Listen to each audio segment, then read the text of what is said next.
The broadcast is now starting. All attendees are in listen-only mode.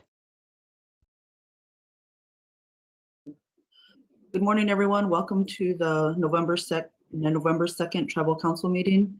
We'd like to call this meeting to order at 9:05. And I'd like to ask John to say a prayer for us this morning. Good morning, John.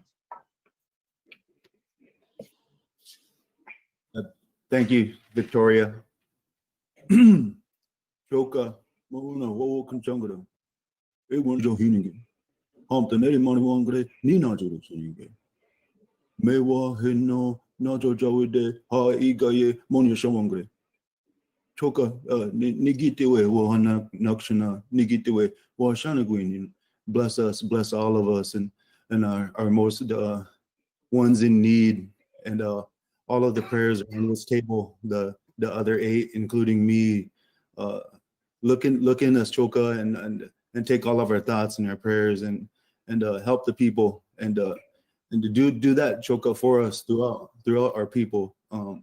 That we all want good things, real simple things for each other, long life, happiness, good health, safety for our children, safety for our women, safety for our community, Choka.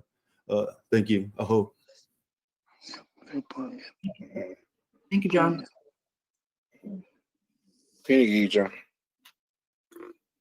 Council, good morning. We have an agenda before us. Are there any additions to that agenda?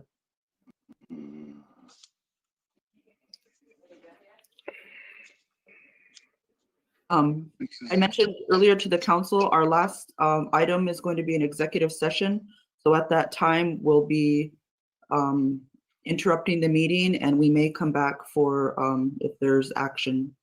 So if there are no added items, may I please have a motion to approve the agenda? Make motion to approve the agenda. Thank you, Eric. Do we have a second?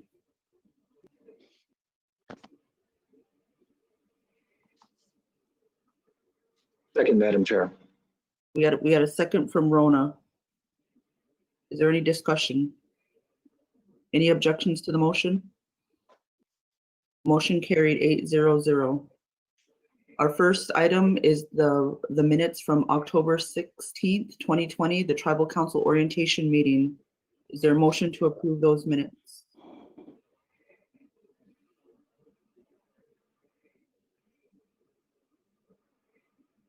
Motion to approve, Madam Chair. We have a motion from Brian. Do we have a second? A second. Thank you, Louis. Is there any discussion on these minutes? Any objection? Motion approved 8-0-0. Motion passed. Our second set of minutes are the October 19th, 2020 mid-monthly Tribal Council meeting. Is there a motion to approve these minutes? Motion to approve. Thank you, Brian. Do we have a second? Thank you, Rona. We have a motion and a second for the October 19th, 2020 Tribal Council meeting. Is there any discussion? Any objections to the motion? I'll abstain. Okay, we have one abstention. All those in favor of approving those minutes, raise your hand.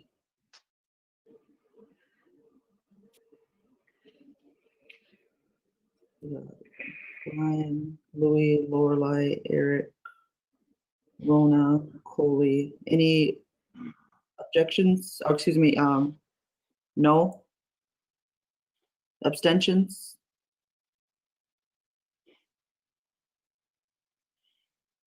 Dama, did you vote no or abstain?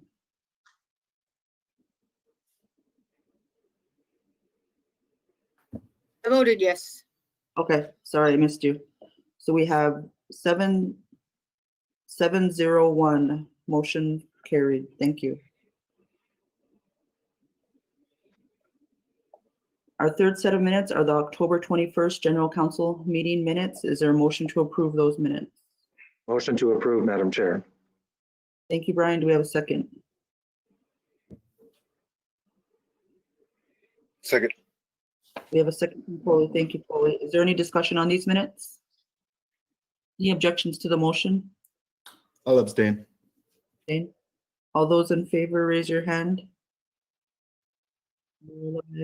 Rona, Emma, Coley, Eric. No. Abstentions? Motion carried 701. Our next set of minutes is the October 23rd Treasurers Report meeting. Is there a motion to approve those minutes? Motion to approve.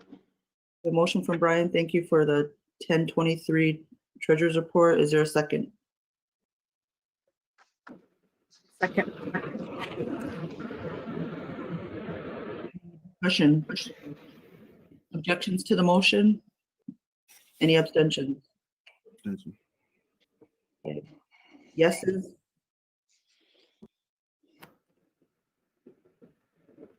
All those in favor? Are you in favor, Thelma? Noes, abstentions? 701, motion carried. Thank you. The 23rd Special Travel Council meeting for hemp. Is there a motion to approve those minutes?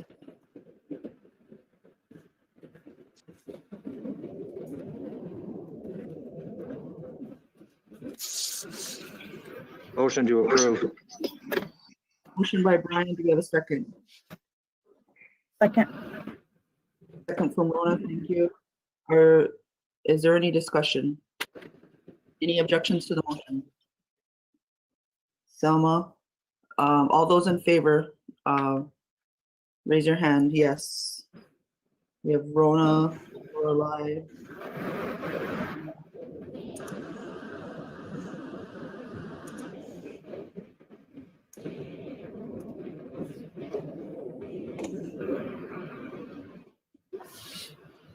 All those in favor of the hemp special meeting minutes? Okay. Noes. Delma, Eric. Abstentions. 2 abstentions.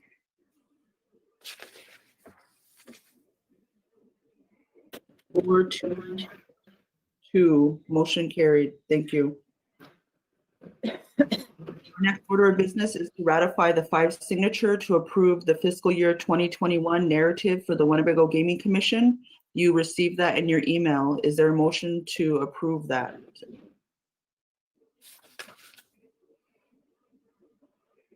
Or has the council gotten a opportunity to review that?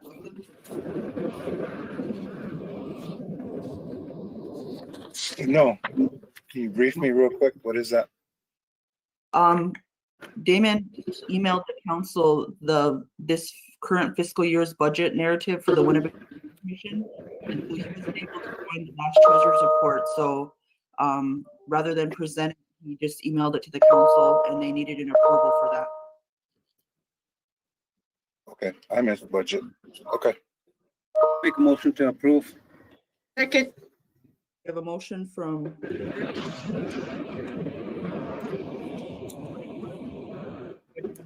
for the Gaming Commission, Winnebago Gaming Commission.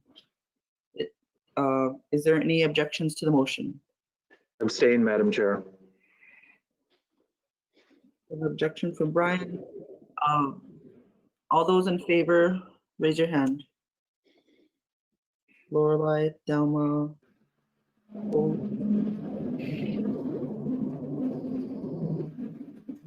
Eric. No. Abstentions. Abstain. 1 abstention.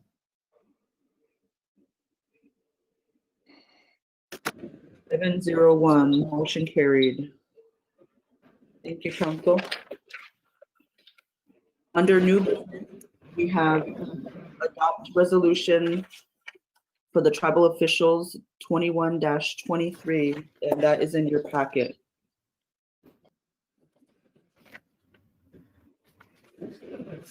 Is there a motion to adopt resolution 21-23?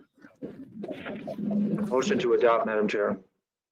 We have a motion from Brian. Do we have a second?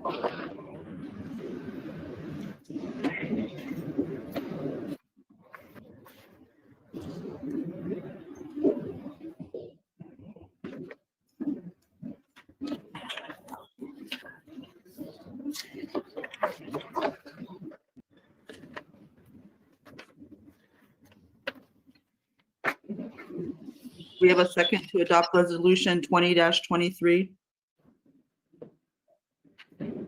Second. 21-23, excuse me. Was that second from Rhoda? Can it be explained to the Yeah. members what it is? That's what I was gonna ask too. A little bit.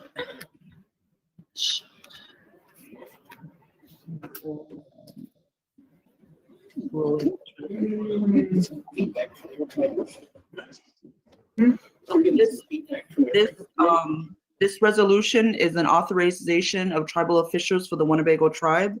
And every year, when we have an election, we send this resolution to the BIA, naming the new officers of the Winnebago tribe, so they have it for their records. So this one says it wishes to inform the Department of Interior of our new tribal council officers. So let me read the last whereas.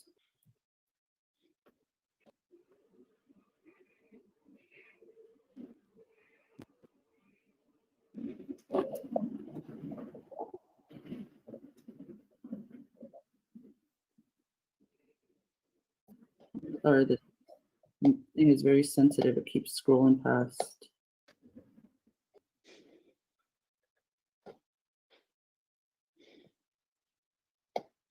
So it says, now therefore it be resolved,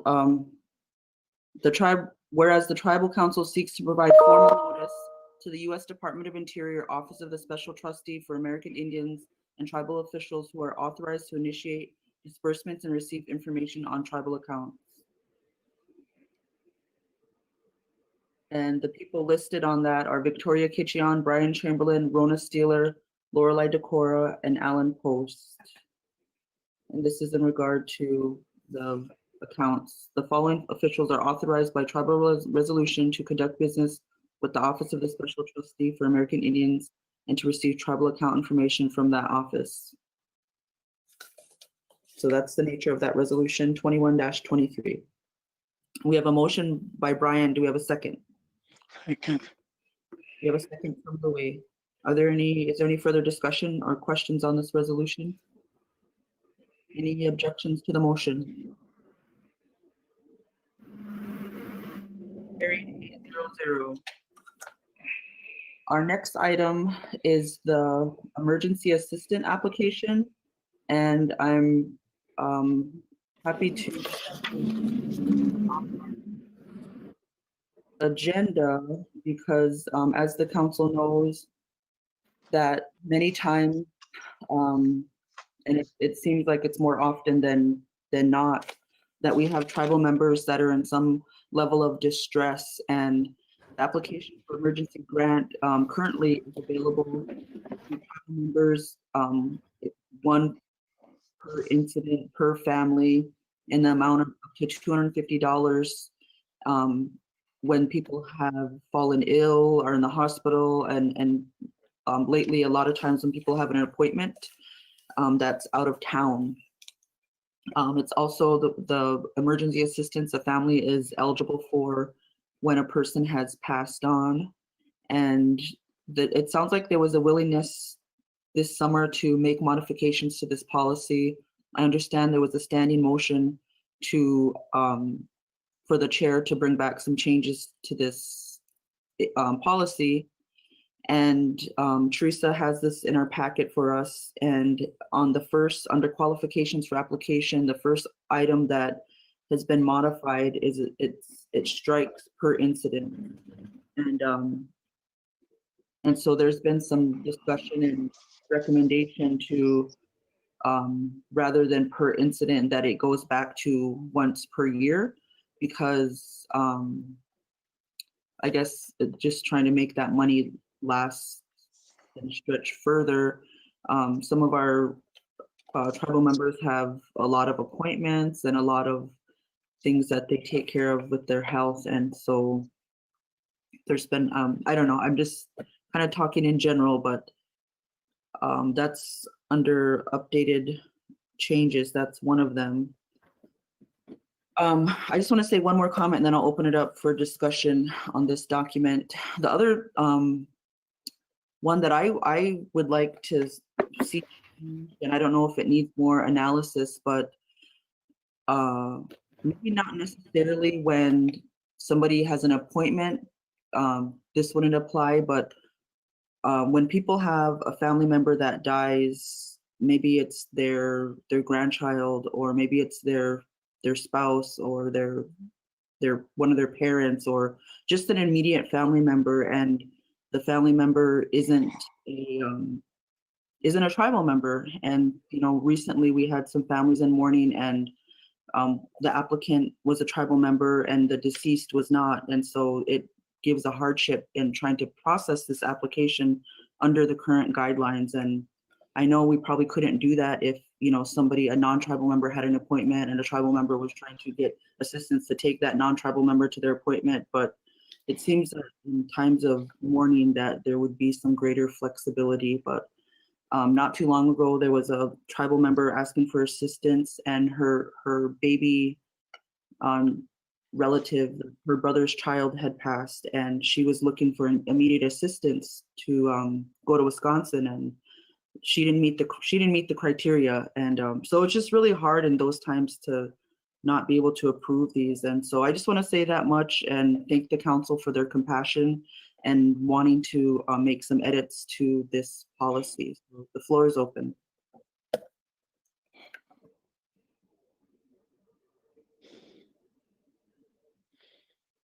Madam Chair, I'm the one that recommended the council look at this, and the council have input on what is the fairest way to help all our tribal members.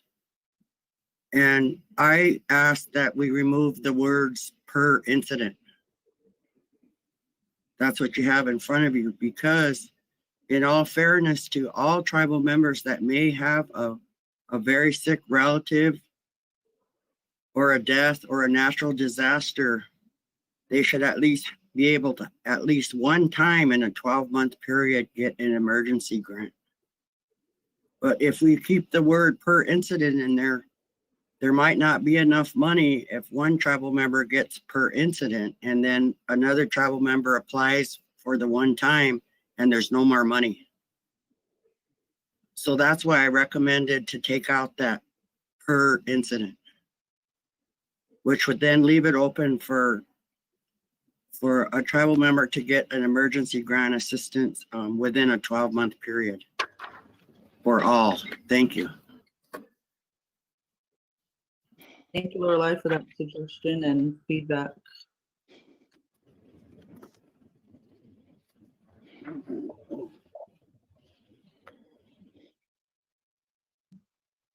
Hi, Eric. I believe we're sticking with the 250 when we're talking about this. And I know I said earlier, and I believe it was an email, that to help all our tribal members, because some of our tribal members do have parents that aren't enrolled here. And to ensure that they get that 250. And that's as far as we can go. We have enrollment open and we have new people coming. We're in a pandemic. And so for right now, that's kind of the way I would like to see that stay at 250. And however they may need to spend it in their time of emergency, I agree with that. But as it was brought up, to pay for their stay while they are away, I don't agree we should do that, because that might get a little out of hand there. I think I'd see it as getting out of hand. So I would just agree with staying with that 250. Thank you. Thank you, Eric. Brian? Thank you, Madam Chair. Prior to this last election, yourself, Lorelei, and Rona may not be aware of this, but we passed a motion to authorize the chair to take all actions necessary to modify this. And if that's not the understanding of the remaining council at this time, please correct me. But it appears as if this application is not yet ready or is not yet in its final form. So if that's not the case, Madam Chair, then I'll make a motion to table until the mid-month meeting so that further review and further alteration can be made. Okay, we have a motion by Brian to table the emergency assistant application. Do we have a second? To the mid-month meeting. I'll second. We have a second from Coley. Any further discussion? Oh, Discussion too. John Yeah, I and then think- Coley. I remember Coley had brought that up about, not all of our tribal membership, their immediate family aren't all enrolled, and we're kind of leaving them out. And Tori kind of touched on that, and so did Dusty. And that's number 2. I just wanted to point that out in the guidelines. Number 2, it says grants are awarded only if both applicant and or immediate family member in distress are enrolled. So I think if we had some language to consider, if we wanted to change that moving forward when it comes back to the table. Thanks. Thank you, John. Coley and then Thelma. Okay. I would disagree with Lorelai's recommendation to strike that. And I guess my recommendation would be for mileage for these hospital appointments and when it comes to death. That's all. Thank you, Coley. Because those doctor's appointments and hospitalizations are verified, and our people do need help. There's people that do need help, and again, we're a $1 billion company, so I think we can help our people that do need it, and there's people out there who still need help. Thanks. Thank you, Coley. Yeah, I think if we switched it to mileage, that would, stretch that money longer, further. Sometimes people get $250 to go to Dakota Dunes, and, maybe we could help them out with some mileage that would not only cover gas, but, buy their lunch. So I think that's a good suggestion. Thelma? Yes, because it says up to 250. It doesn't necessarily have to be the whole 250. And I thought a while back in one of our meetings that it was approved that other tribal members, like say they're non-tribal members that had passed or something happened, that they would still be able to use that emergency fund. Do you recall that, John and Coley? Yeah, I think there was a lot of discussion and a lot of support for that, but I don't think we ever changed the policy. I thought we made a motion on that, but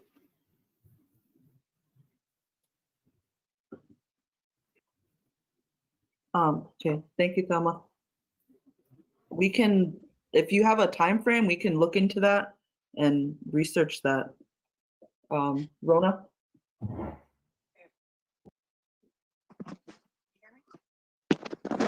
Can you hear me? Yep. Okay. The emergency grant application that Lorelai is talking about is the money that comes out of the tribal council budget. As far as I know, there is another application for emergency funds, which go through the Human Services Department. And those are unrestricted as to membership, as long as you live in a community, I believe. So this one is just our budget that we approve. Otherwise, there are other funding for medical visits, mileage, stuff like that through Human Services, which wouldn't restrict it to just tribal members on both ends. On travel from the hospital, they will take you to your appointment. And sometimes I have them take me to Omaha because the addresses are so difficult to find. They know. They use their little computer, take you right to your site.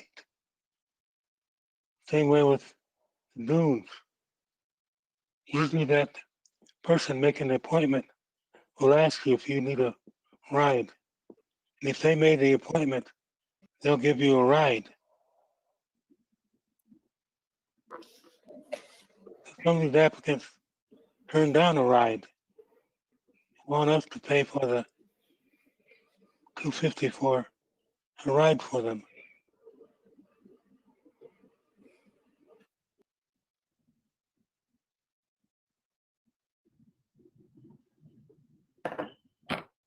Thanks, Louis. Yeah, that's another good point that you make, is that there are transportation available through 12 clans, and sometimes people just opt out of that because they have, their own preferences, or their loved one prefers to take them. But that is definitely another resource, especially if some of these other parts change. One thing that I think we would have to verify, Rona, another good point, is that if you get it through Human Services, they won't make a check payable to the person. It just goes straight to a vendor. So they would have to, I guess, plan on where they would need that funding to be paid to, or if that's helpful. But also another great resource that tribal members can look into. And I know a lot of times when it's either a health situation or a time of passing, it's a lot of moving parts and a lot of things that are time of the essence. So thank you also to our for being attentive to those. So we have a motion on the table and a second. Is there any further discussion? I will capture these comments and bring something back at the mid-monthly meeting that might be ready for council consideration. Is there any objections to the motion? If not, motion carried 800. This issue is tabled until the mid-monthly meeting. Our next order of business is the Winnebago Tribe virtual meeting policy. Lorelei worked on this policy in conjunction with our communications department, and the intent was to create a policy and open up meetings for more of our members in this pandemic. Lorelei, do you want to talk about that? Yes, thank you, Madam Chair. With the help of our great IT people, Brandon Stout, Garen Coons, our communications director, our CFO, Alan Post, our IT person, Erica Dunn, and they assisted in the development of this policy. The intent is so that more of the tribal council meetings our tribal members can participate in using the virtual meetings. And what's listed in the policy is, and I'm going to have Garen and Brandon talk as soon as I get done telling you what meetings the tribal members will be able to attend. I'm going to have them talk about how they intend to roll it out. But the goal here is to make the regular tribal council meetings, the mid-month tribal council meetings, the CEO report, the general council report, the treasurer's report, the Winnebago monthly land meeting, and any special meetings that are called by the chair. So that any tribal member, once they register, can automatically get the link and get notice of the upcoming meeting. So that wherever our tribal members are, they can access all of these meetings, because right now they can log on to the YouTube to watch the regular and the mid-month, but otherwise they would have to put in an email request, and we'd like to have it where they would get notified of the meeting and choose to go in to attend the meeting themselves. So now I'm going to ask Garen and Brandon to explain how this is going to be rolled out to the tribal members. Thank you.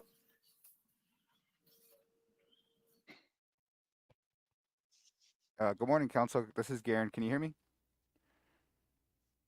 Okay, good. Yeah, just kind of piggyback on what Lorelei said, is that this policy, what we're planning on doing is putting the links on the website. And once you hit the link, the go-to webinar, the platform that we use will require that you have to enter your name, and you also have to enter a valid email address. And then we can also tailor it to, if needed, if somebody needs to enter their enrollment, just say for like the treasurer's report, not everybody can get to it. And we don't live broadcast those to YouTube and Facebook due to the sensitive nature of talking about the tribe's financials. But they are open public meetings to tribal members. So that would be one way that the tribal members would be able to jump on. And it discusses that in the virtual meeting policy. If you guys have any questions or anything that you want to discuss, we're here as well as Brandon.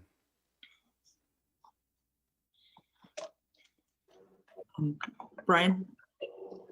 A simple question, Madam Chair. Is this policy ready to go, or is it draft one, or what's its status?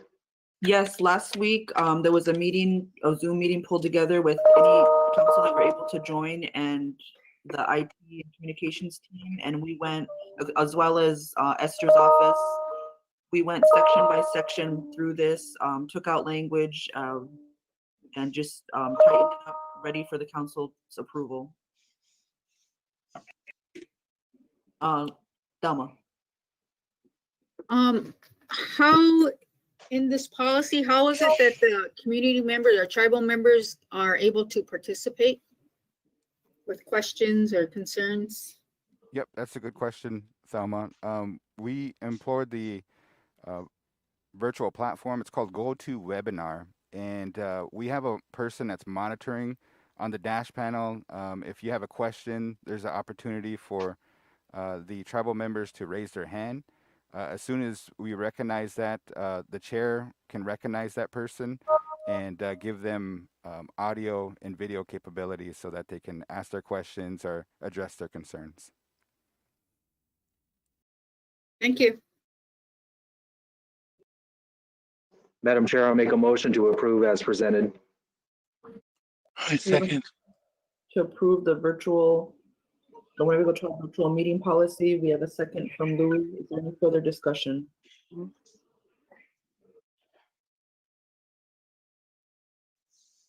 Are there any objections to the motion?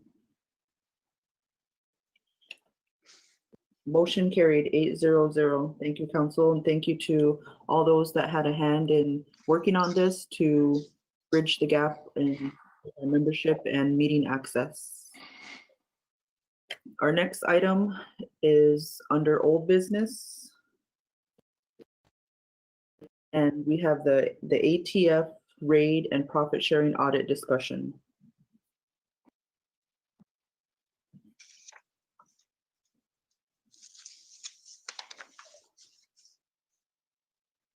I understand sometime this summer there was discussion on this. Does anybody want to talk about this or what the item is pertaining to? Hi, Coley. Hello. Oh, okay. I am pretty sure that all of us sitting here, I could be wrong, do not know those profit sharing numbers. The grand total, the lifetime total, and that it is wanted to be private, secret. And that company is owned by the Winnebago Tribe of Nebraska. And our treasurer should know that.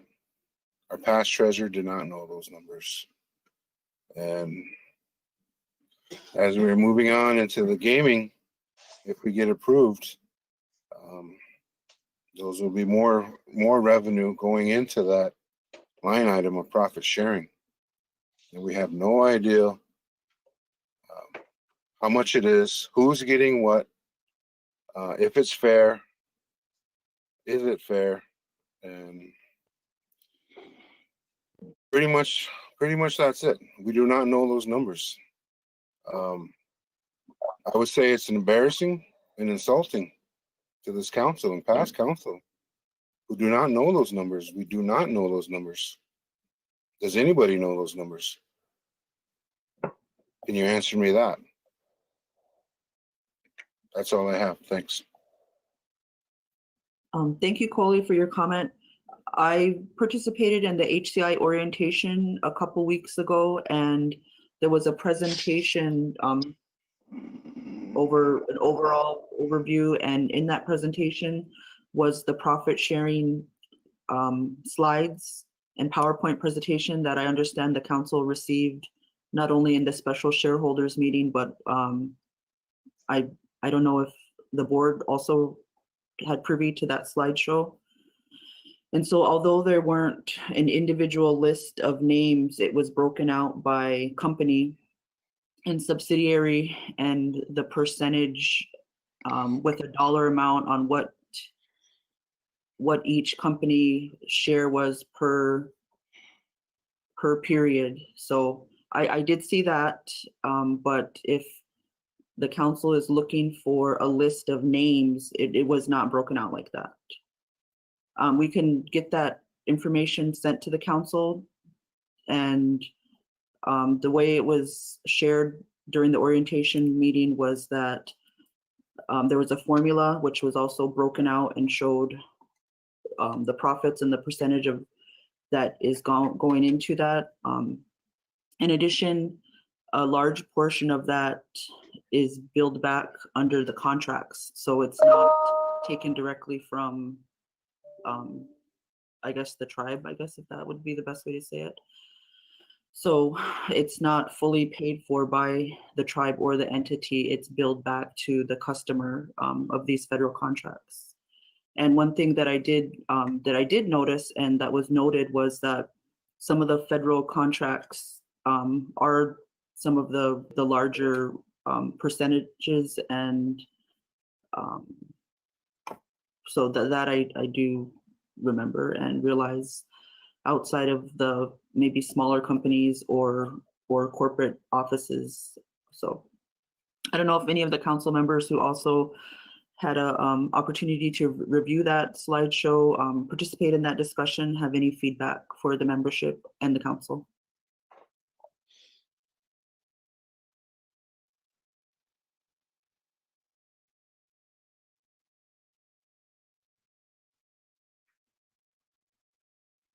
I believe those numbers that were given out, that was just for part of the year. I'd have to look at those again, those slides. But I believe those were just for part of this year, the past year. So it's only for 1 year. Mm-hmm. And I believe our community, our tribal members, they have a right, they need to know, they have a right to know these numbers. And since 2015, I can't see why not, why these numbers cannot be shared. Talking about, I'll use the words transparency for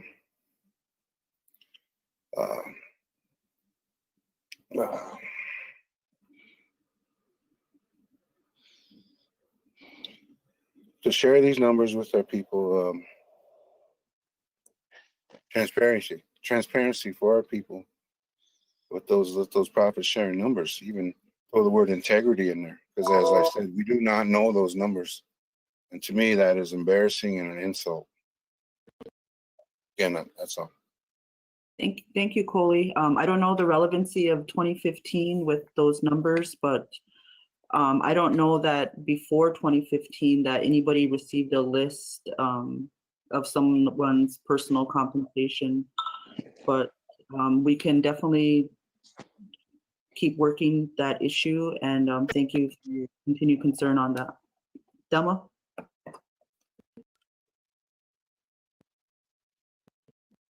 For one of the reasons that forensic audit, we wanted a forensic audit because anybody can throw us any number. We want to see an audited number on that.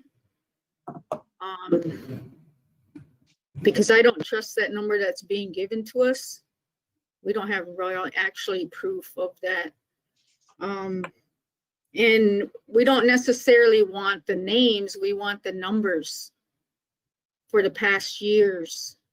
And if that numbers can be, we want that to be presented to our tribal members, all of them, so that they are aware of what's going on. Being that the tribe owns HCI. And like Coley said, it is embarrassing that our own council doesn't know what's going on up there with these numbers, and requesting these numbers, it's not being given to us by a directive. So these things need to be addressed. And it's really important for our tribal members to know these things. So I would like to continue on with this and get these numbers. Thank you. Thank you, Thelma. Eric?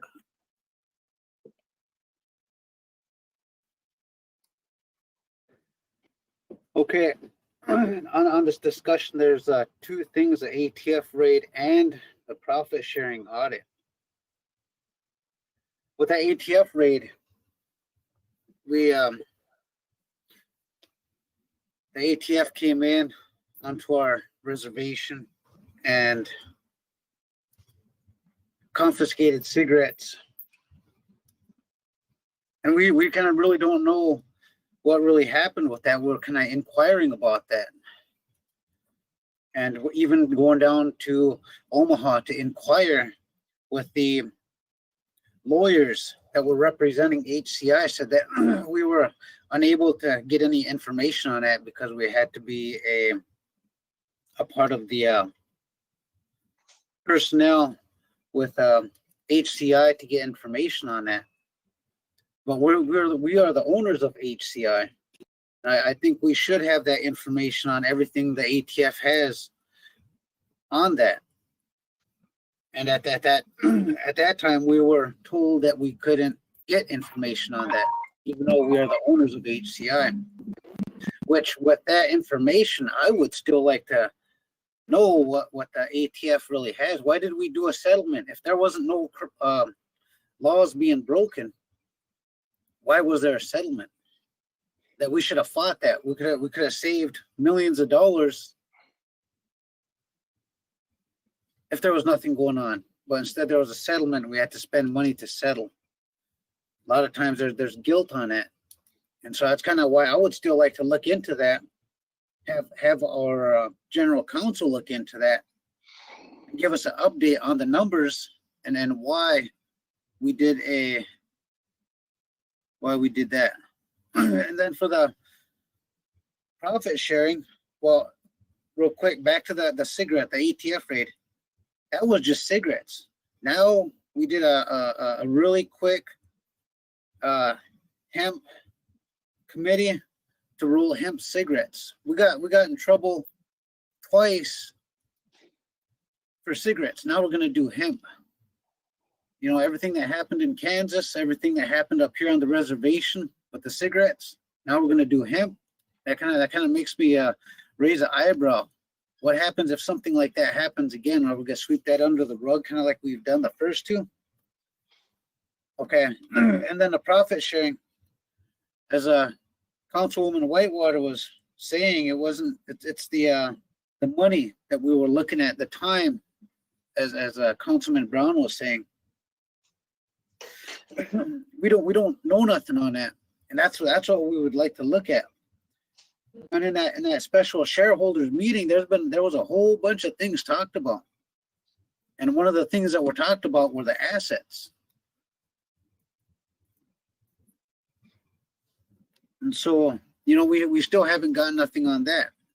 What are the total assets that HCI has? and you know, we wanted line by line, the address, the amount, maybe a little rundown of what's going on with that place. So anyway, that's all I have. Thank you. Thank you, Eric. I do know that there has been a couple presentations about the ATF raid to the council. I also understand that the what do you call that? The settlement document was shared with the council and specifically with our former secretary, Thelma Whitewater. After our latest meeting with the U.S. Attorney's Office, I did receive that same document. And the other thing that I think is worth noting is that the federal government was going to settle for zero.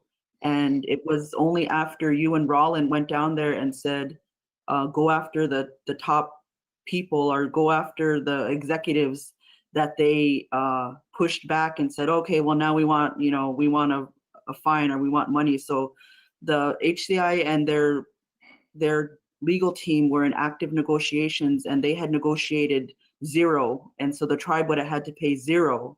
But through your due diligence and wanting to have somebody prosecuted, they came back with a monetary settlement, and the tribe ended up, the HCI legal team ended up accepting that settlement. And so we do have that document. I don't think anything has been kept from the council, but those are just the little bits that I'm aware of on kind of this path and how this has transpired. And I'm really glad that it's been resolved.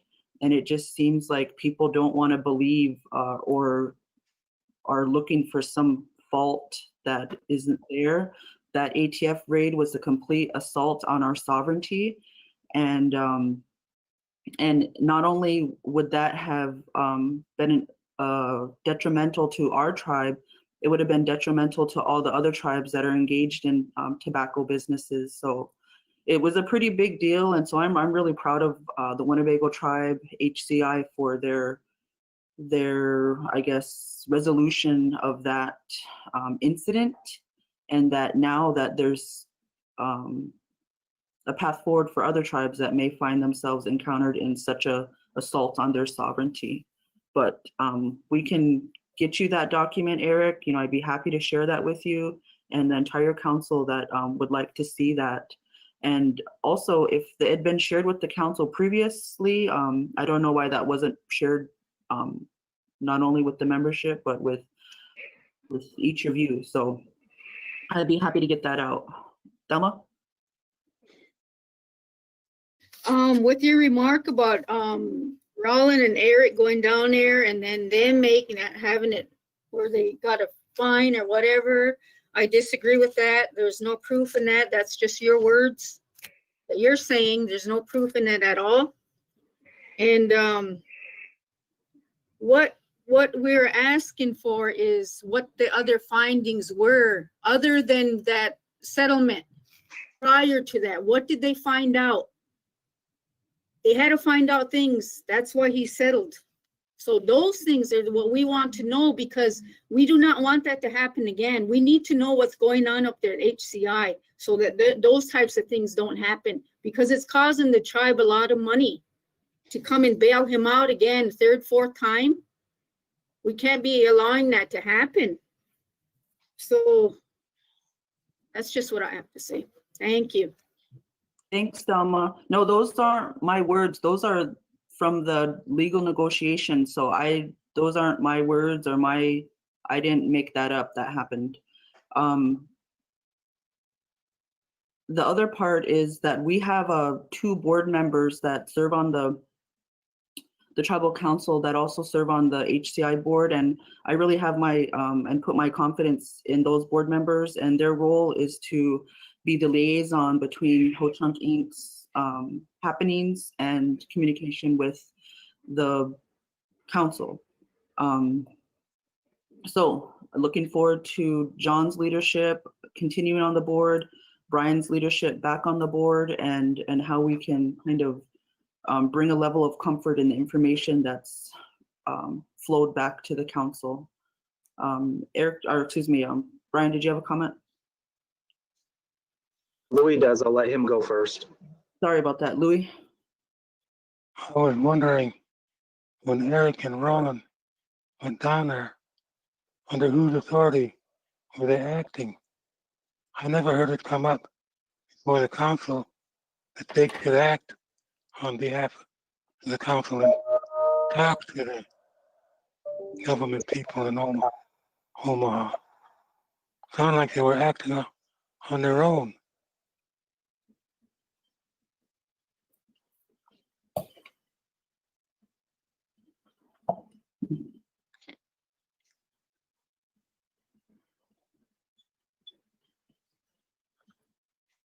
Thank you. Okay. Oh. Thanks, Louis.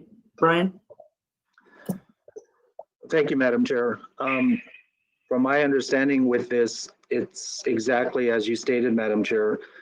The ATF raid happened, I believe, are we coming up on 3 or 4 years ago now? It was right after the turn of the year, in that year that it occurred.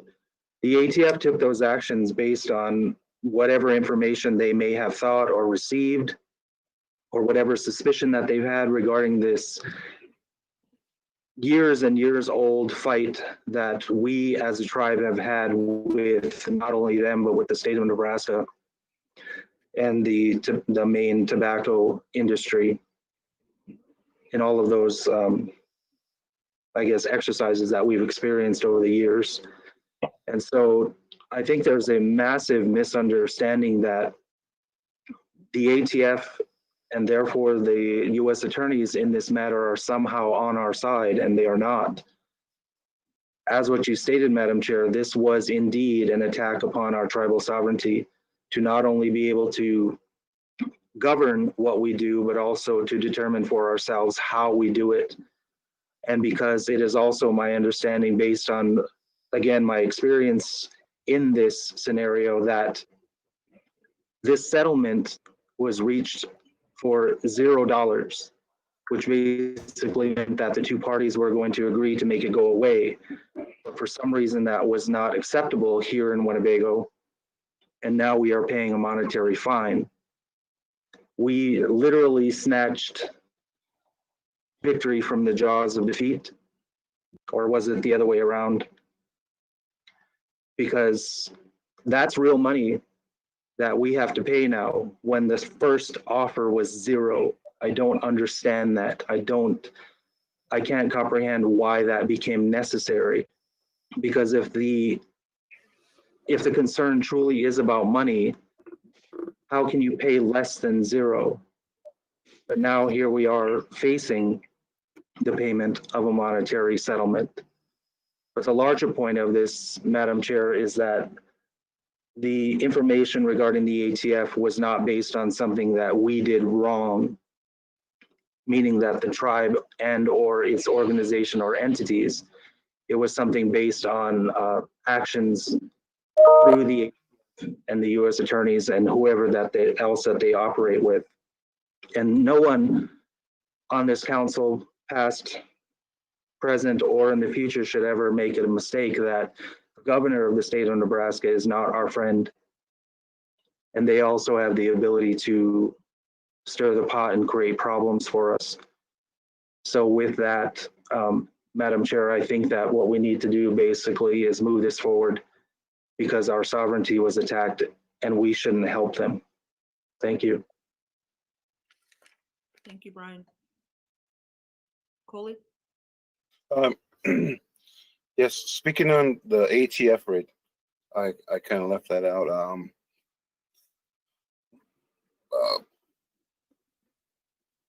It was said in the document, it's written, where we violated the PACT Act numerous times, numerous or several times. We violated it. HCI has posted that there have been sales of $900 million in tobacco sales, $900 million tobacco sales. With that ATF raid, there was items, equipment, stuff seized. Did we get that back? How much did all that stuff cost with the fine? And I believe this is why we needed it to be audited, so we know, so our people know. Otherwise, here we are. You could say whoever's out doing what for what, so it can be documented on what really happened, who did what, and if the government is wrong. We got no friends. We should have no friends. You know, we're in a fight for ourselves, for our people. That's what we're here for, everybody. And we cannot be hiding things, and things are not secret from our people, from these tribal members.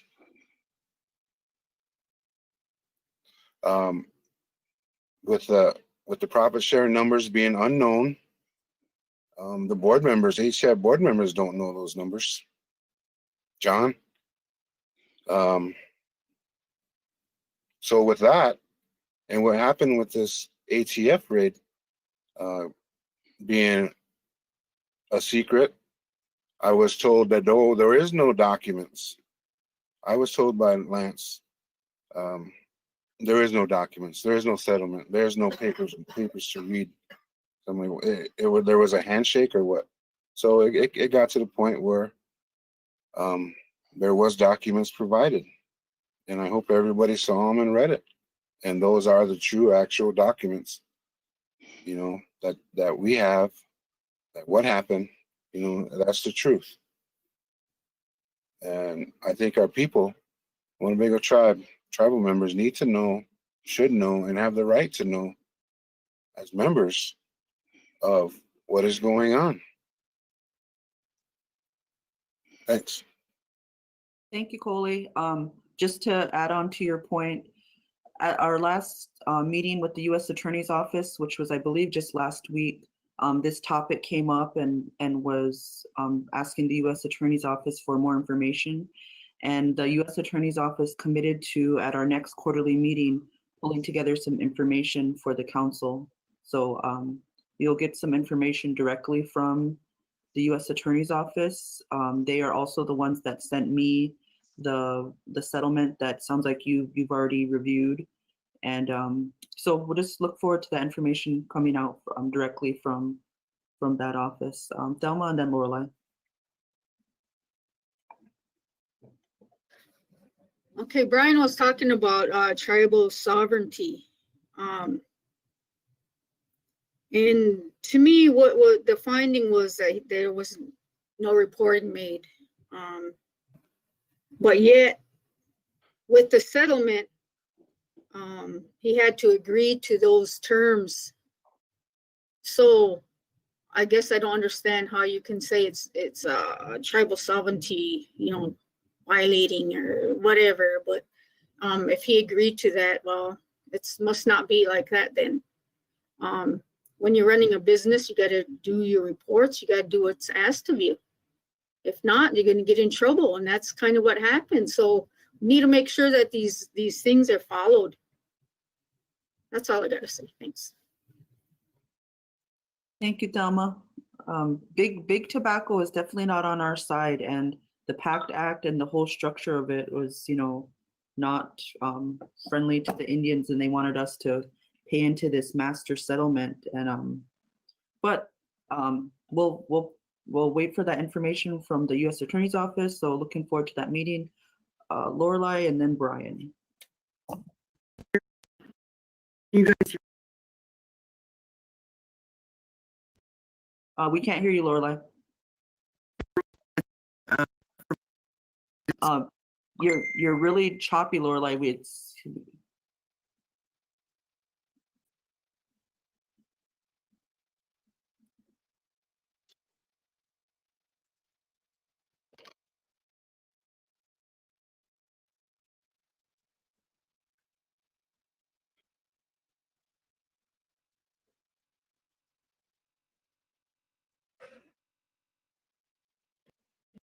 can you hear me now?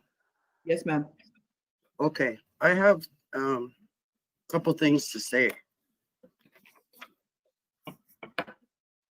I think every tribal council member needs to know how to read audit reports. Because the ATF raid in the year that happened is in the audit. The profit sharing numbers are in each year's audit. And so I heard them in the profit sharing meeting. I mean, the shareholders meeting, what the profit sharing numbers were. I heard them. And then I heard him again in the orientation meeting with the HCI that only me, Louis, Brian, and Rona and Tori attended. And they broke it down again. What was the profit sharing? And they took it all the way back to when HCI was started. So I'm satisfied. I know how to read an audit report. I went down there and read our audit reports that we have on file here. That's all you got to do is read the audit reports. They've already been audited. So I'm going to make a motion to postpone the audit for the ATF raid and the profit sharing indefinitely. Second, Madam Chair.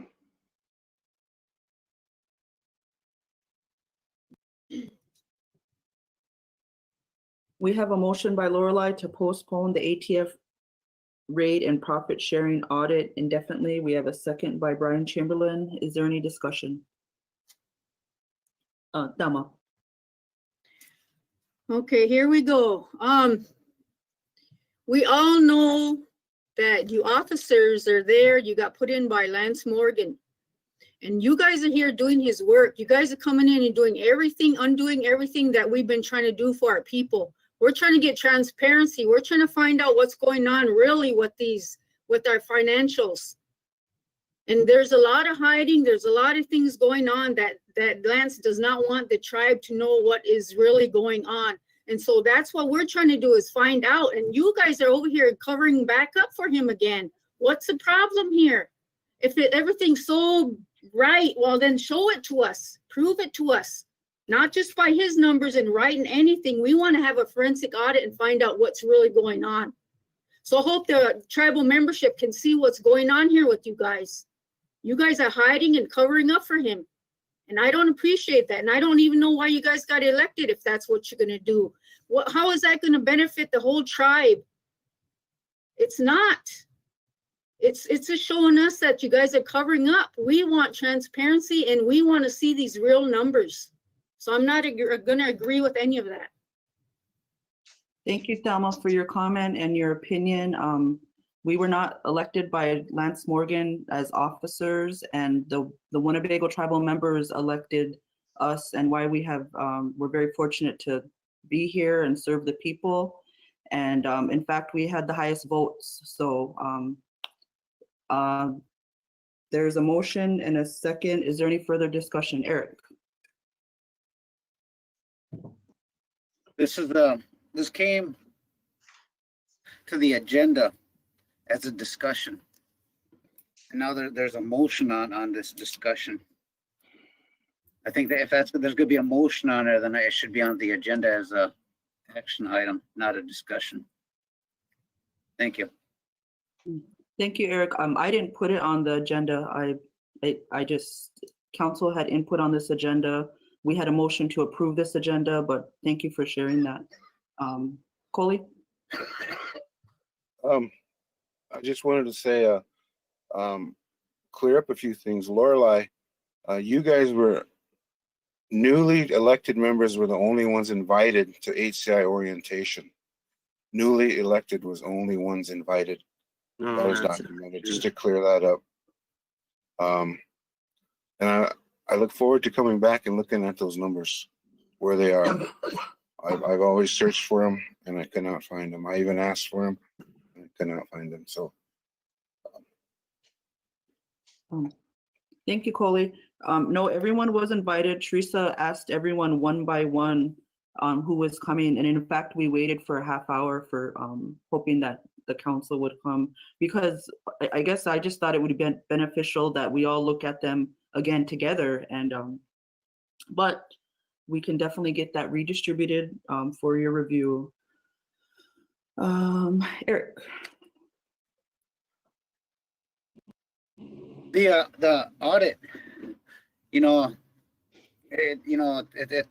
probably feels pretty good to make other people to say that you just have to read an audit and know how to read it. But we're not here for ourselves. We're here for our enrolled membership. The ones that are watching right now, they might not know how to read it. I'm not saying I do. A lot of people don't know how to read it. And that's why,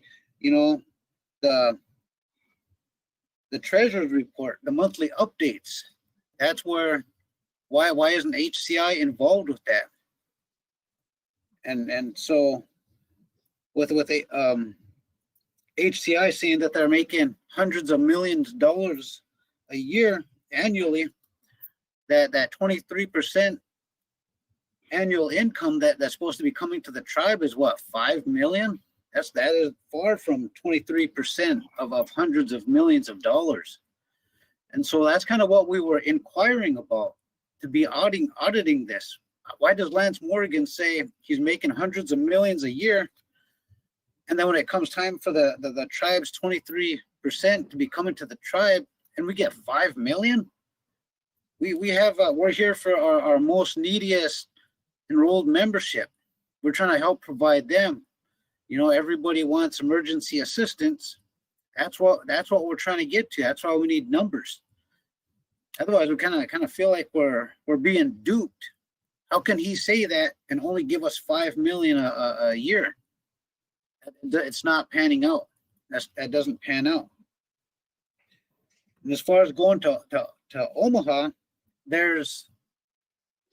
we were acting on behalf of our enrolled membership. You know, it's not just us 9 here that sit at this table. We're here for our membership. And when a membership come to you, you know, not just 1 or 2, but while you guys been on the council, you know how it goes. We have to answer for that. And when there's people on the council that have the same questions, we're just looking for information.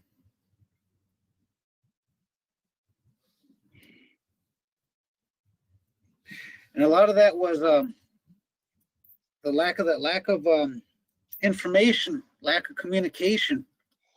Because if we would have known those numbers right from the beginning, we wouldn't be here right now. So there's that lack of transparency there, and we're just trying to find the answers, not only for us, but for the enrolled membership. Thank you. Thank you, Eric, for your comments and your commitment. Rona. Okay, this is some of the stuff that I came on board to do, is try to bring peace and understanding. There shouldn't be any sides. There shouldn't be any tearing down of our programs. We should be looking to see what is not working and all work together to make things work for the people. I don't appreciate being stuck in the middle. You know, I agree with both sides, but we need to work together for our people. And I know that not all of us understand these audits. The first day I came on, Thelma came to me and asked me how to read these.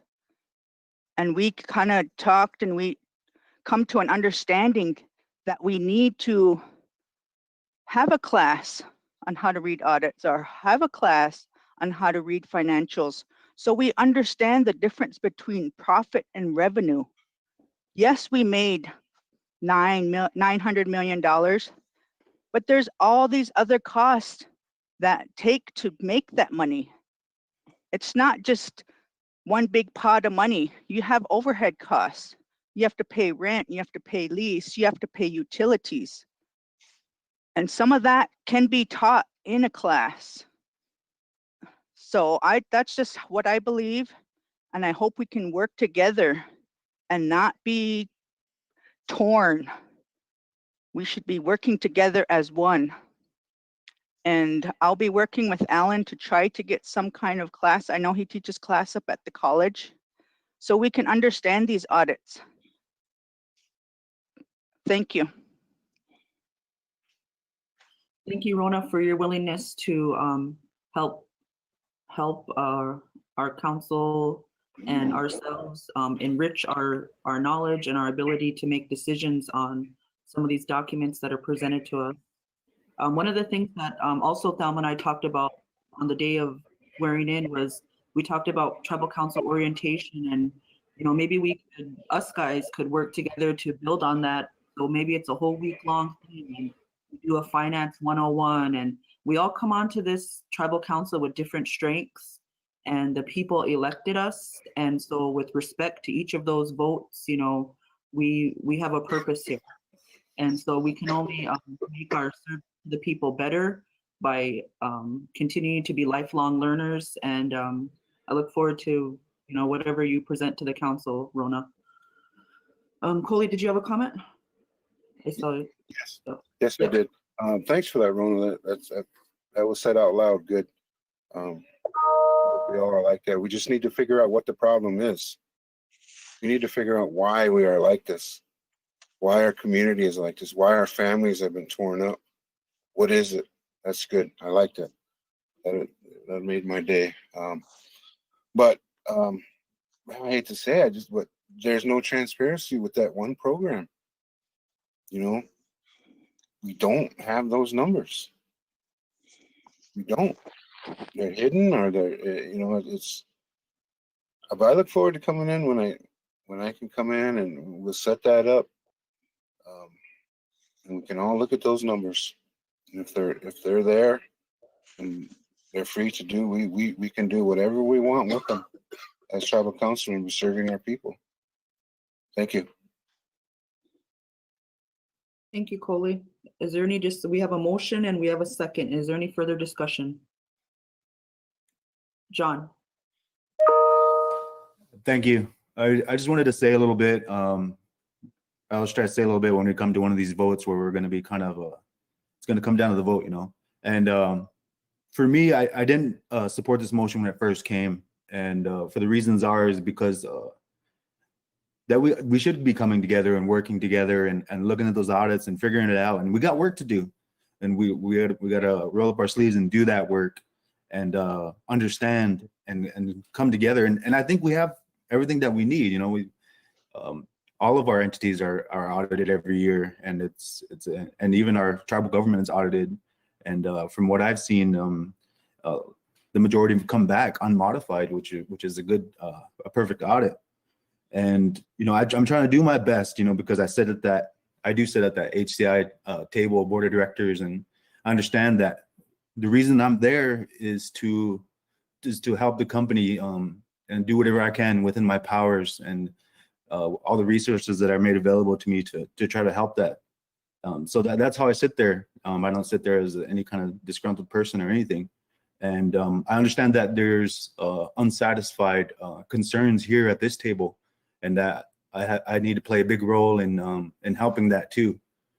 But as far as initiating and conducting an audit on HCI, understanding how complex the company is and what that would cost hundreds of thousands of dollars. And I think we should do more work before we reach that level. So that's why I'm going to support this motion to not do the audit and to do the work in-house in the Winnebago tribe. You know, that we have good people sitting around this table, and we're sitting here for good reasons, and real emotional and high emotion because we do care. So I think that we're capable of that, and I look forward to doing it. Thank you. Thank you, John. Is there any objections to the motion? All those in favor of the motion, raise your hand. Aye.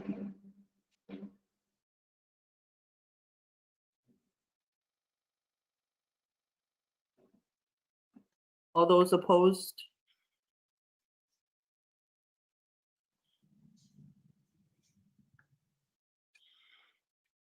Five, 3-0, motion carried. Thank you, council. Our next item on our agenda is the HCI housing plan. We're gonna have a presentation on the next steps and update on our housing plan initiative. Do we have Lance on the phone? I'm here. I've never done GoToMeeting screen share, but I'm curious how to do that. Brandon or Garen, can you help Lance share his screen so the council and the membership can view the slides? Okay, they're up. Okay. All right, well, good morning. Thanks for being here this morning. Good morning. As you know, HCI has been a huge part in expanding housing, and there was a motion 5 years ago, and we charged HCI with creating greater access to not only home ownership, but rentals for our tribal members. And we thank you for your progress, and we look forward to how we can continue to support this work so our tribal members have the ability to have their own houses, so our young people can own homes, and just that our community would continue to grow in this way. So thank you to your team, and look forward to your presentation. The floor is yours. Okay, well, thank you. This presentation has been presented, 90% of it has already been presented, I think at least a couple of times, not in this context though. We did it in the shareholder meeting, and we've talked about it in council meetings before. And some of the data is a little bit out of date. I tried to update it while I've been waiting. I've tried to update it. But so what I'll try to do is, it's fairly long, but I'll try to go through it fairly quickly. And I'd ask that you guys, just in interest of everyone's time, because I think the ending is where we probably need the most conversation, but I'll breeze through it. If somebody has a question, just chime in. I tend to get on a roll, and I'll clarify where I can. Okay, so this is all about the tribal housing progress. And what happened was, 5 years ago, the tribe said, hey, Ho-Chunk Inc., you have to build 100 houses, so we'll talk about that. And then I'll give you the updates in detail on what we've done. I'll explain how we've really had to be clever in terms of maximizing partnerships and leveraging capital. And the last thing is really sort of a request to see if we can figure out a way to keep it going. So the council basically they said to me, you need to build 200 houses. And I said, well, what if I built 100 houses for Ho-Chunk Inc. And we did infrastructure for another 100 more. And so that became the plan. In order to do that, you need capital. And the tribe, at the time, we gave the tribe 20% of Ho-Chunk Inc.'s profit as a dividend. And now it's 25%. We've graduated it up to 25%. But the tribe allocated by resolution 1/3 of that dividend. So it really worked out to about 6% of Ho-Chunk Inc.'s profits. So it was 1/3 of 20%, 6.5%, 7% total. So the tribe has been allocating that money back in to build houses. And that's how this started.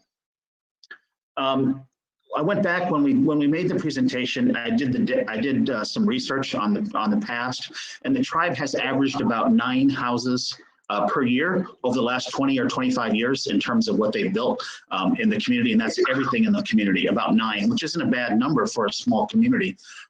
In order to do that, we were going to have to average at least 20, so more than double. We averaged right about 29 in the end, so that's sort of the end of this story. So we were able to triple the normal amount that we built since in the last 20 years or so. I added these pictures because I think they're important. They put a face to some of the home ownership, and maybe you have some relatives in this picture, but we're very proud of, it's one of the things that I really take pride in, is when people get their keys to their home at the closing. And here's just a few pictures of it. Here's the people who have, the down payment assistance who helped year to date since we've started. Now, some of these weren't in that period of time. This goes back to when we first started the program. The tribe originally had a low income only housing program through Nahasta entity, and it was $5,000, but you had to have low income to qualify for it. And this was never, the program that we started was never a low income only program. It was just a tribal member on the reservation program. And so these are some of the people who have benefited from it, including myself. So I'm very thankful for it. On the right is an approved not closed list. Now, this PowerPoint was done last December, at least the pictures and the framework for it. And so several of the people on the approved not closed list have moved into their home. And so I'm happy for them. And now we have a lot more people on the approved not closed list. This number will be updated at the end, but it's pretty close to what we're doing. We've allocated $2.3 million total into the down payment assistance program for people to build homes. What that's done is increase the home values on the reservation dramatically. You know, we were in danger of having valuations that were really, really low. And if you have really, really low valuations, you really can't build new homes because you need such huge down payment assistance. And now our houses are appraising at levels that are more akin to Sioux City than what you would normally see on a reservation housing. And what that translates to is really instant wealth creation for a lot of tribal members who've never had that kind of value before. The down payment assistance, the way it works is it's a forgivable loan for, I believe, 5 years or 7 years. And if you were to sell it in year 2, you'd have to pay back some amount of it. But after 7 years, you don't have to pay it back. It's a forgivable loan so that you don't get taxed on it from the federal government. But what you have now is a home that you can sell or you can keep, but you've built up value. And if the valuations come in high, you've created real wealth for tribal membership. The increase in home ownership is 8.4%. You know, that's a small number and a big number all the same. What we have in our reservation is about 300 housing units owned by the government that are, you know, and so you don't have many opportunities for home ownership. And so being able to build up our number to 8.4% is really a pretty good number. It's actually a little bit higher than that now. So here's what we've done to date. We've built 81 units. Now, keep in mind that this was December of last year, so it's a little bit out of date. We had 123 units in the budget. We actually did about 144 in the end. The Ho-Chunk Village was getting full, and you can see the picture here. Even now, this picture was taken last year. In the top right corner, there's several more houses. And I think the college built a house in the middle here somewhere, right here too. But these houses are being filled in right now. And if you look at the top of the picture, you can see the other 40 acres that was purchased and for the expansion of the Ho-Chunk Village 2.0, and we'll talk about that a little bit later. The thing that we didn't have on here that was added recently was Winnebago basically gave us back the hotel at Sloan, and although it's not on the reservation, it's going to be used for workforce housing for Winnebago, and so we're sort of kind of counting it into this discussion. On the single family homes, on the original presentation last year it was 16, but we've closed on 4 more. So we've been able to hit our target of 20 new homes. This was a huge project for us. I go in here sometimes to visit my sister who lives here, and I always wonder to myself, where would these people live if they didn't have this? And this took us 3 years to get the funding for, and it was finalized in the 5-year period, but some of the money the tribe had allocated to the past is included. And I include that into our analysis a little bit, because I think that this project crossed over from 2014 into the 2015 year when it started. But it's 28 units, and I think that they're very nice and very affordable, and it's a high quality place for people to live. And what's good about this is for every dollar we put in, we got $10 from somewhere else. So that was a really big leverage ratio for the tribe. Now, you guys are familiar with these buildings. This is, we call them the live work buildings because there's offices on the first floor and apartments on the second. You guys know where Sweetwater is across from the Dollar General. That has 7 apartments above. And we call them market rate houses, but really they're not. If they were in Sioux City, we'd probably charge $200 to $400 more per month for them. And so we dropped the rent on the reservation to be on average about $300 less than the market rate in the Sioux City area. The way we do that is we use some of the money that's retained by the tribe, some of the dividend money to lower our capital investment. And we also, in these instances, we're able to get new market tax credits, which provide about 20% of the cost on top of it. And what we did in the picture on the right here was we just took the building on the left and turned it sideways in order to save a little bit of money. That's almost done. And it'll add another 7 apartments and offices for more on reservation sort of development. I'm always surprised at how strong office demand is here on the reservation. These are the townhouse project. We call these the workhorse because they can change in so many different ways. What we did in this instance, these came in modules from Dynamic Homes. Each building is 4 modules, and on the top is basically 2 really nice modern 2-bedroom, 2.5 bath townhouses. And the first floor, the basement, really, we elevated it and put some 1-bedroom apartments in there. And these are probably our most expensive rental units in the community, but even these are priced hundreds of dollars below what they would be in Sioux City. And there's not, the third one is just about complete, and we have plans to do 1 more. So we will have a total of 4 buildings there in 16. This is the old hotel in Sloan. And I just put up a picture of what it looks like. There's some studios and 1-bedrooms, and we're converting those into apartments. And Winnebago's employees are going to have absolute priority on that. This was a partnership actually with the Eastern Cherokee tribe, who was looking for real estate investments, and they actually partnered with us on this project. Thunder Way, this says 6 houses. You know, we've got 2 or 3 more at least that are going. So this number is probably underreported a little bit. If you were to go out on the south end of town, you know, you have some beautiful housing lots there.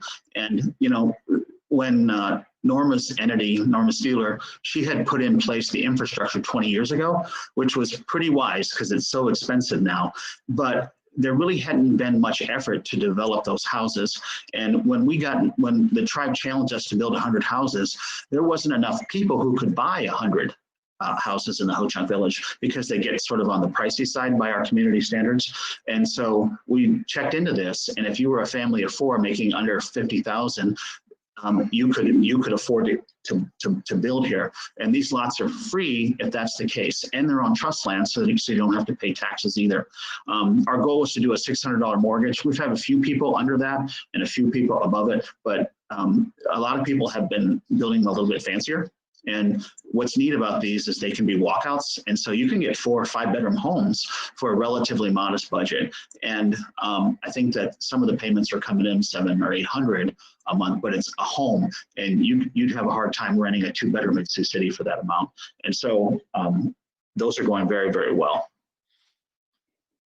Now, one of the things that we've been trying to do at Thunder Way was the road just stopped, and there's really a cul-de-sac that's not finished, but it has all the streets, it has all the sewer, the water, electrical in, and then there's a road that extends a little bit further that wasn't completed. And we've tried 3 times to get grant money to finish out those roads, or at least a portion of them, and we have been unsuccessful at every time. But when the CARES Act funding came in, one of the things that the tribe did, and I thought it was pretty smart, was they put a couple of quarantine houses at the end of the road. In order to get to that road, you had to finish paving. And if you haven't been out there, it's actually pretty nice. The road's nice, the grass has been formed, and it added several more lots into the mix out there. And so there'll be 2 houses that'll be available for quarantine, but they'll also, the tribe will likely be able to sell those at some point and recoup that money and hopefully reinvest it right back into housing. But in the meantime, it makes 16 more lots available to build housing on. So I thought it was a clever use of CARES Act funding for the membership. In order to, we get to retain 30% of the dividend, but that is not enough. We were hoping it was going to be about 5 million. I think the number at the end is about 4.5 million. I don't know how to change these graphics, so we're just going with it. But in order to do that, we need about $20 million worth of housing. And so in order to do that, we would have to take 5 million and turn it into 20. What we've done is we've had, at the end of this story will be 4.6 million has gone into it. And that's really over a 7-year period, not 5. And we've turned it into about $17 million of housing, which is a leverage ratio of 3.6. If we were only to use the number of units and the amount of money in that 5-year period, our leverage ratio would be about 5 to 1. But I wanted to make sure we included everything in it. And the way we do it is with the low-income housing tax credits, which was the Warrior, the New Markets tax credits, which was the Workhorse and the Live Work buildings, and that also went into the infrastructure of Ho-Chunk Village 2.0, grants, commercial loans, and the single-family mortgages. So we've been able to use the mortgage system. We've been able to use the financial system to pay the rest of the money, along with some grant dollars. So we've been able to work it out. I added this because I think it's important that people are curious about. I just talked about Big Winnebago Lane at the Thunderway development. We added the 16 new housing lots. Then there's going to be 2 houses at the end there. They should be really nice quality homes for a family at some point. And then I've put on my Facebook several times, and Ho-Chunk has the 4 quarantine units near the 12-plex.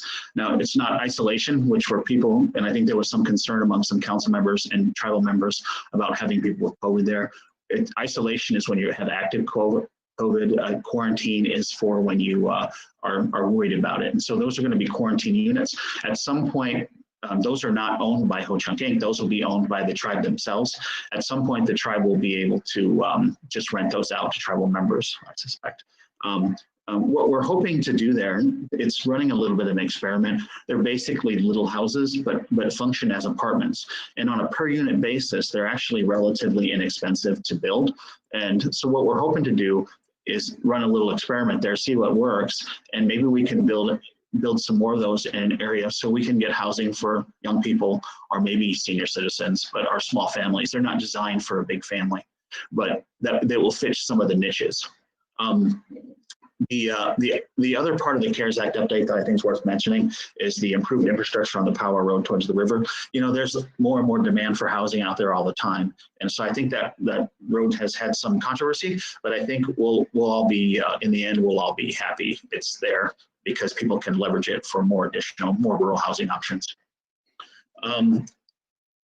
There's no way that Ho-Chunk Inc. could turn $4.5 million into $17 million without help. So obviously the tribe allocated some dividend to do that. The village of Winnebago, we've had some challenges with them with the infrastructure and the water, but in the end, they've always come through for us.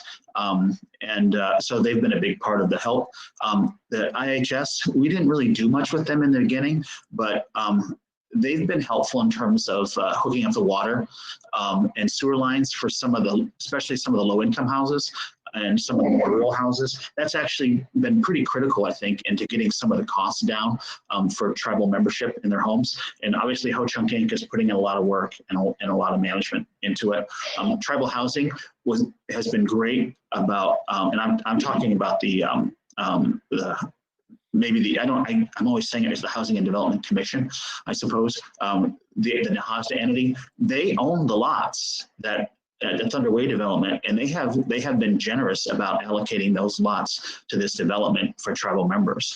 And so without that, a lot of this wouldn't have been able to happen. The roads department's done a lot of the work in order to get the infrastructure in place, and it was a way to get some more work to them, especially when they needed it. So it's a cooperative effort, and HCCDC, our nonprofit corporation, is always hitting home runs for us on grants and tax credits and various things of that nature. As far as tools to help the tribal members, we do a home buyer education class. The tribe has also allocated a portion of I believe, the gas tax to the down payment assistance fund. And not only does the dividend supplement it, but also 1 penny of the gasoline tax does. And so that's how the down payment assistance can be so substantial. The Community Development Fund kicks in money for some of the community-oriented projects.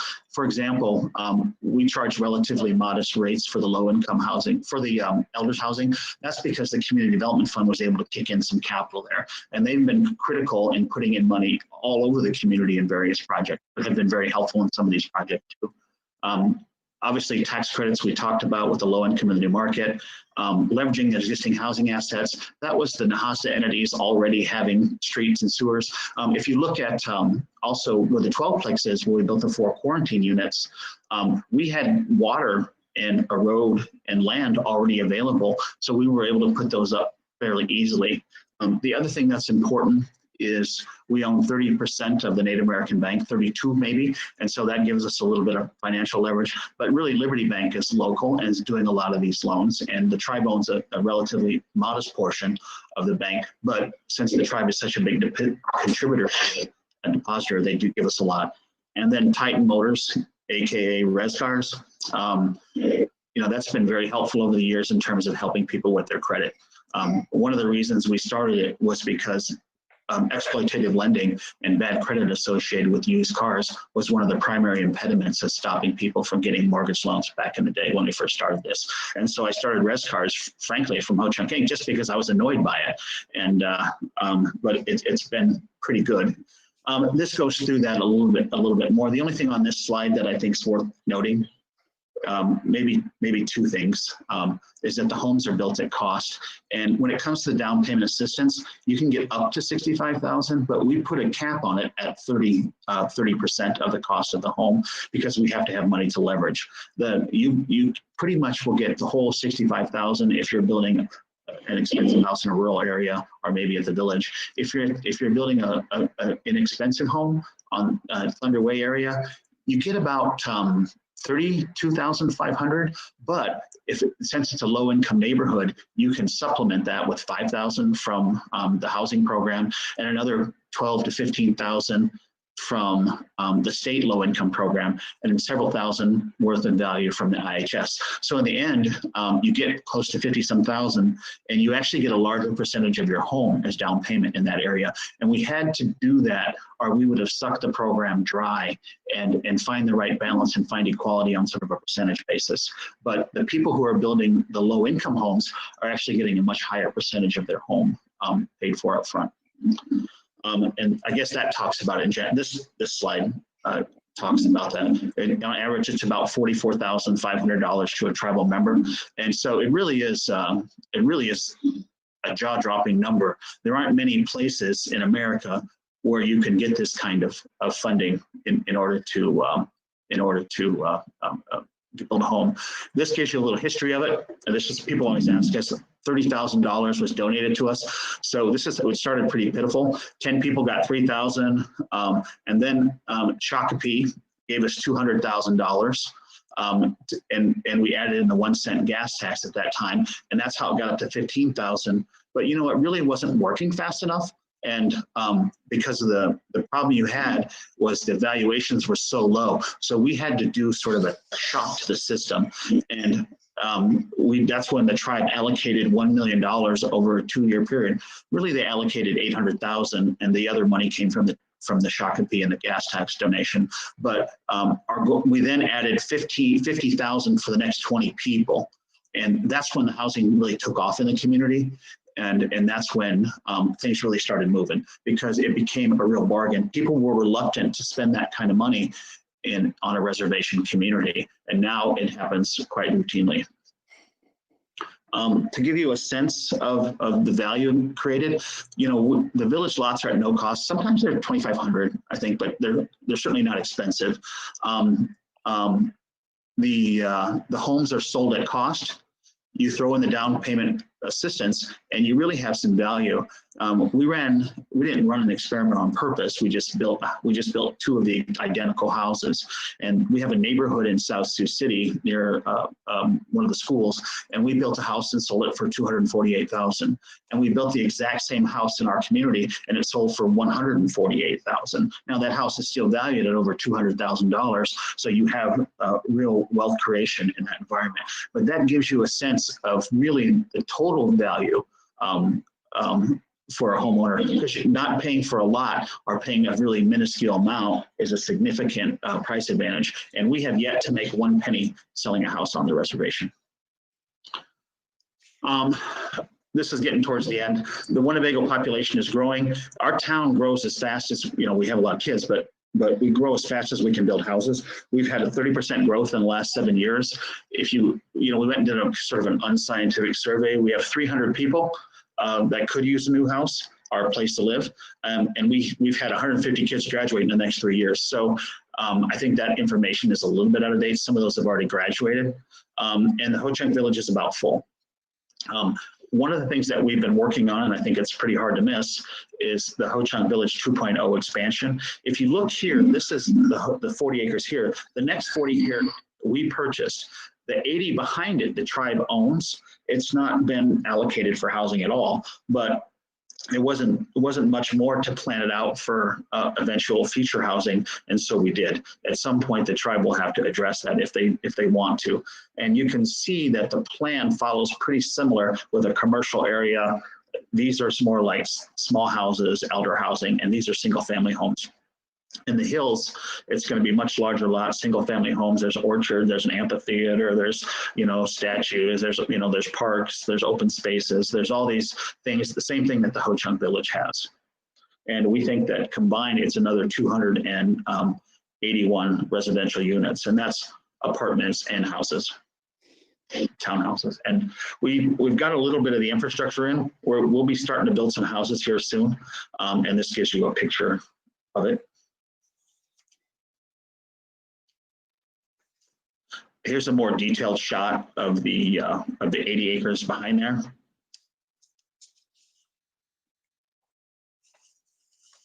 Now, I mean, we don't have the money even close to being able to build this yet, but that's never stopped us from planning big. Here's a picture of it. One of the things, these are the small houses that I said might be elder type houses in the corner. That's the view here. And then you can see there's some office buildings in the middle here and park areas and things of that nature. This won the Urban Design Award for Nebraska. Actually, the Ho Chunk Village has won multiple awards too, because it's very, very unique on the reservation as a housing. Here's another view. Looking up, it matches more the aerial view. There's townhouses there, and you can see the trees, the lighting, the sidewalks. The Ho Chunk Village, if you notice, it's a little bit narrow streets. It has sidewalks. It has parking on the side to create, room to have safe walking environments. What we want to do is we want to fight, health issues related to weight and diabetes, et cetera, to make it good to walk around. What we've done, it says here, we've currently negotiated $6 million in tax credits. Well, that deal's been done. That's how we paid for the infrastructure, or at least helped pay with the infrastructure. That's how we helped to build the live work building. That's just about done.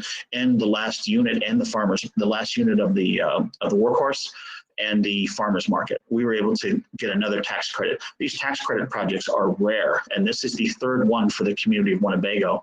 And the Navajo tribe, which is the largest tribe in the country, is the only other one to get 3. And so we've been able to secure that funding. I think it helps that I've spent 10 years on the board that gives them out in one of the entities. So, we put our thumb on the scale for Winnebago a little bit. These are new slides, and this is a summary, so we're just about done here. The amount the tribe has allocated from 2012 to 2019 to housing is $4.6 million.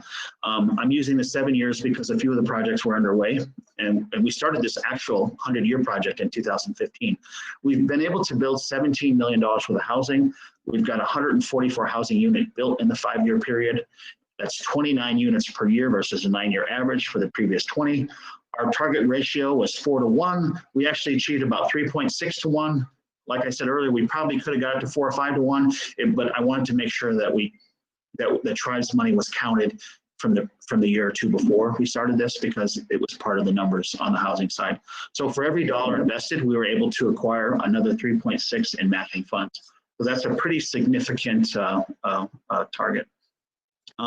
This is in summary, the housing plan was probably really one of the most successful programs the tribe has done in a very long time. A lot of families are realizing the dream of home ownership, and it's an exponential return on investment. And let me explain that, because when I first got here, in order to build a housing project, you had to get all the money. You had to get the money for the infrastructure. You had to get the money for the house. Then often you'd rent it out for $100. So it was basically, you could spend $200,000 to $250,000 per house.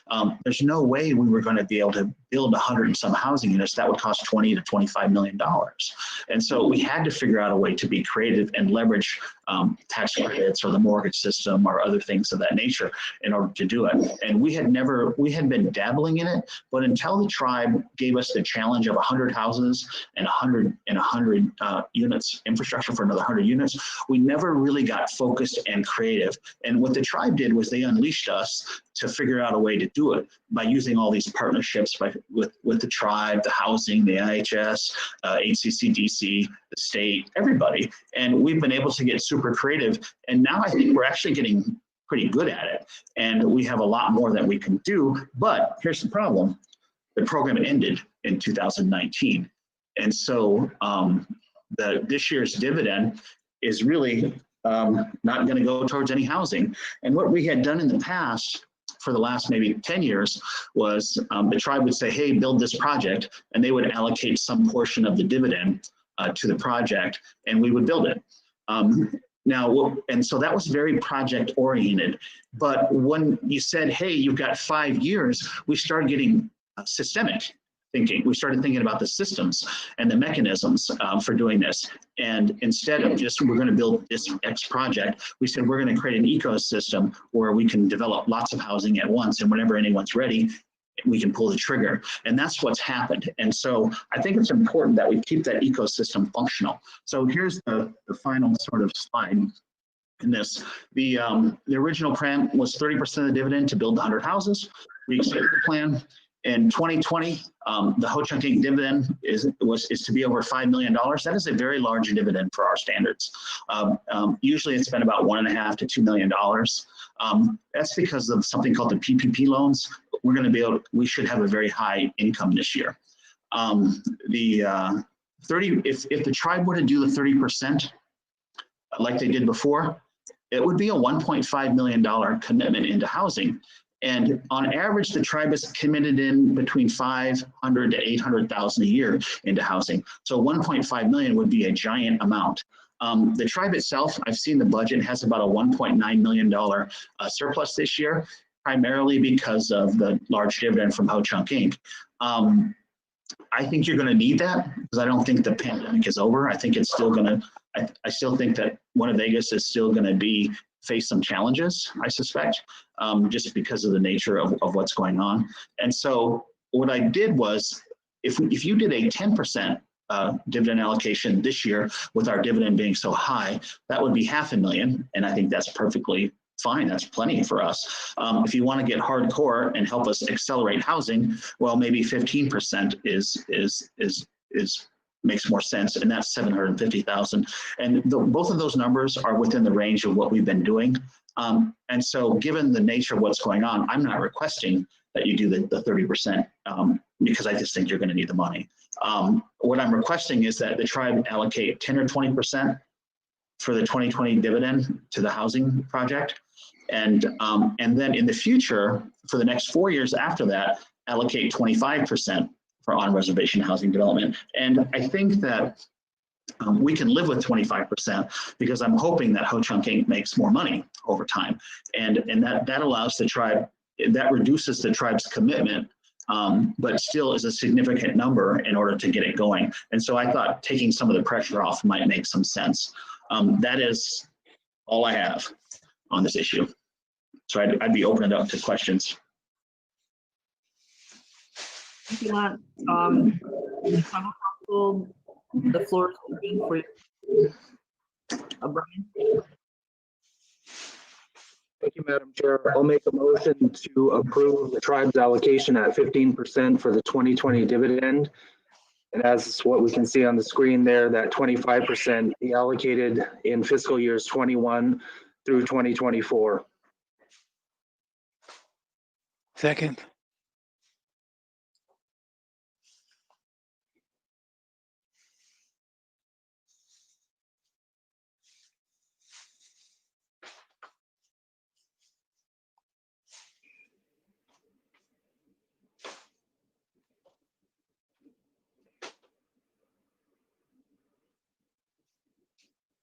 Oh, darn it. I'm sorry, I was on mute.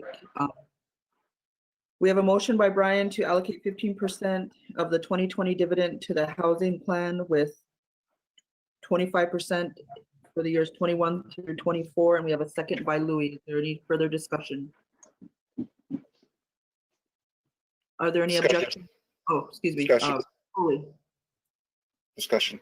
I want to thank Lance for considering the pandemic in Winnebago and the needs of our people that may be coming. This could be a very harsh winter for us with this virus.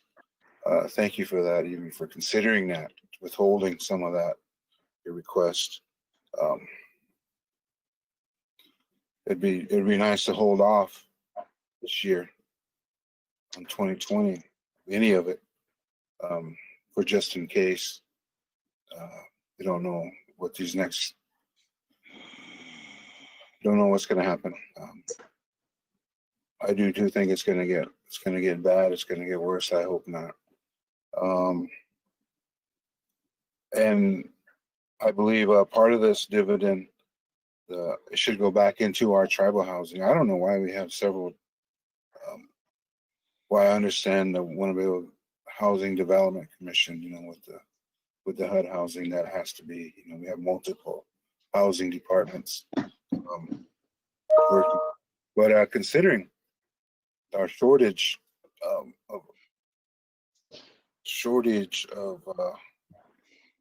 houses, apartments, duplexes, whatever, and I'm happy for our people on that list that built a home, that managed to, but I know there is some of those people's relatives they're in need. There's still some needy people out there. What do you call it? Multi-generation people living in one bedroom homes, houses. You got to think about your relatives when you consider these things. You know, there's still needy people out there. There's people that need their homes fixed up. Some of this money may go to those helping our people fix their homes up so they're livable. There may be some homes out there that need to be fixed so they can be lived in for our people, by our people. And just going back to our waiting lists, here we are. We just talked about this a few weeks ago. Those 5 units over at the 12plex are still vacant. Has anything been done? Has any work been done? Is there a schedule to do something with those? As I said, that one apartment, it's been vacant for 2 years. Nothing's been done. I don't know what was it. Is it there's no funding? What? I don't know. But verify that. That's verifiable. How long some of those units have been open, vacant. Nothing's been done to fix them, to get our people into them. And it's a great program. And it looks good. And I know one thing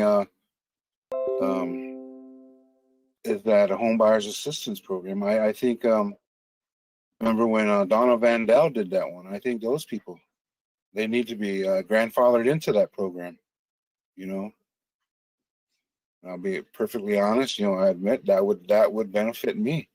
You know, I'm being selfish, but it would. Not that I want to go pay a big insurance, you know, for a house, but you know, that would benefit some people too. That happened a long time ago. That down payment assistance program needs to be grandfathered into this new one. But I just considering holding off just this year, because we have no idea what's going to happen. You know, it's been a pretty rough 8 months. I hate to see the next. I don't even want to see the results. You know, our daily results and the numbers with this pandemic and this virus we're into. So just think of our people, your extended family out there that are living in 1-bedroom homes, you know, sleeping on the couch, sleeping on the floors. Those are the people that some of us are here for and are trying to look out for. Thanks. Cooley, we all share the concern with housing shortages. I think the pandemic really exacerbated that problem with having many of our elders and children in multi-generational homes, and so we've only been able to put a Band-Aid on it with some of this expanded quarantine housing, but the need is continuing to grow. So thank you for keeping us, you know, encouraged in that way. Rona. I just have a question for Lance. Will you say you want to go half of what you previously given us? And like Coley said, with the pandemic, you know, we have a lot of vacant units that could be repaired maybe with some of this money.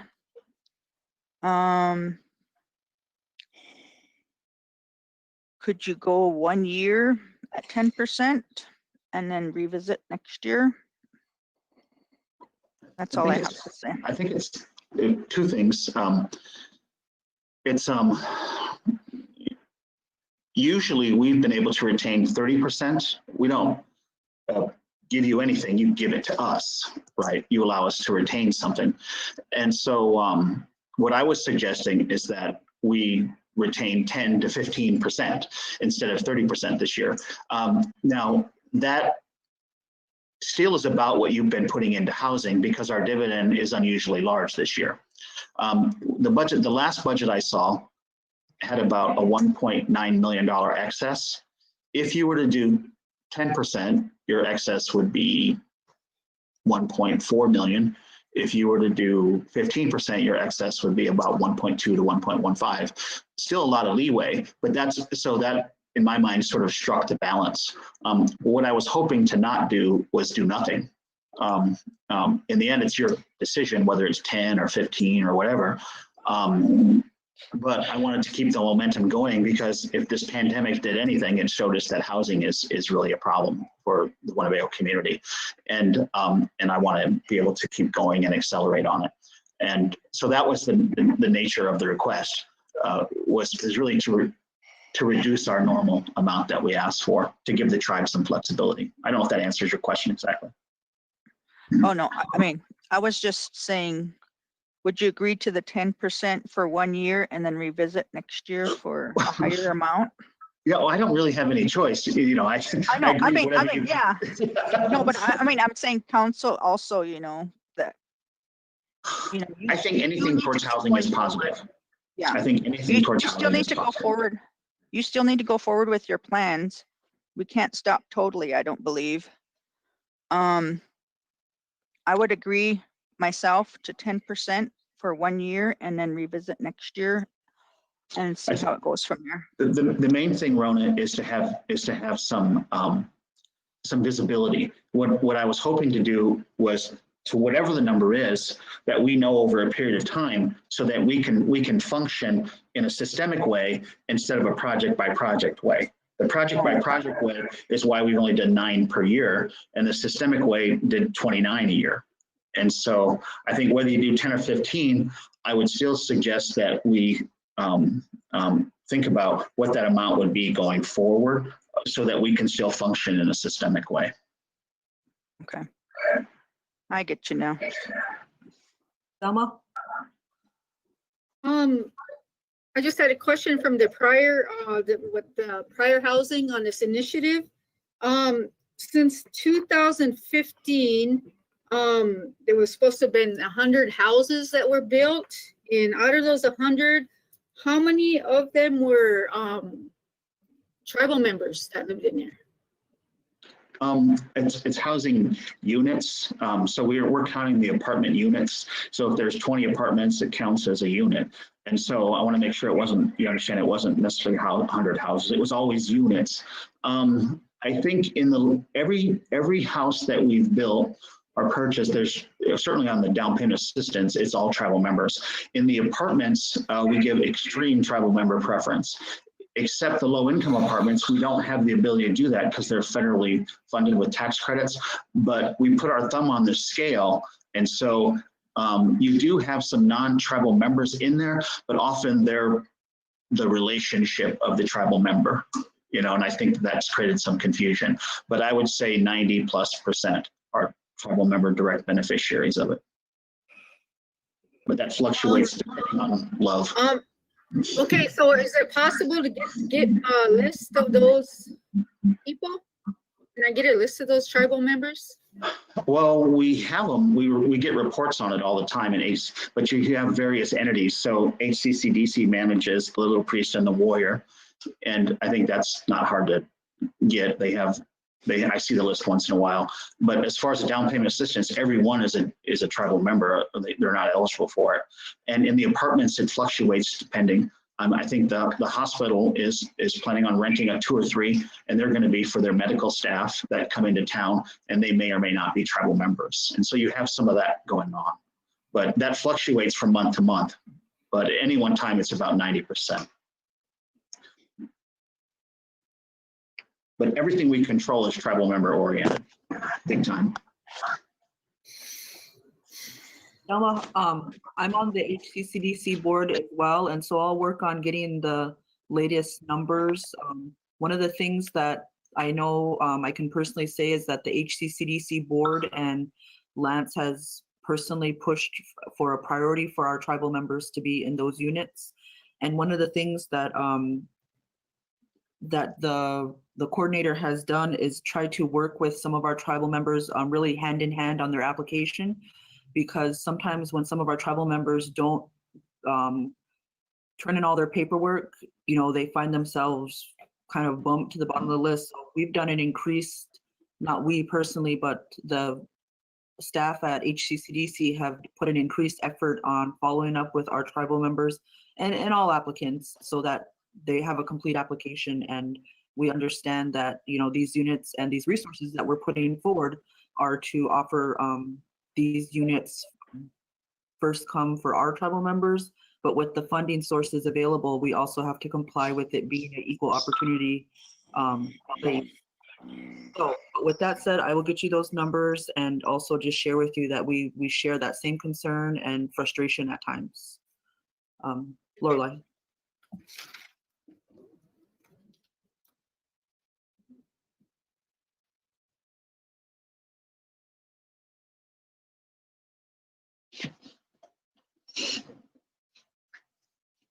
Can you hear me?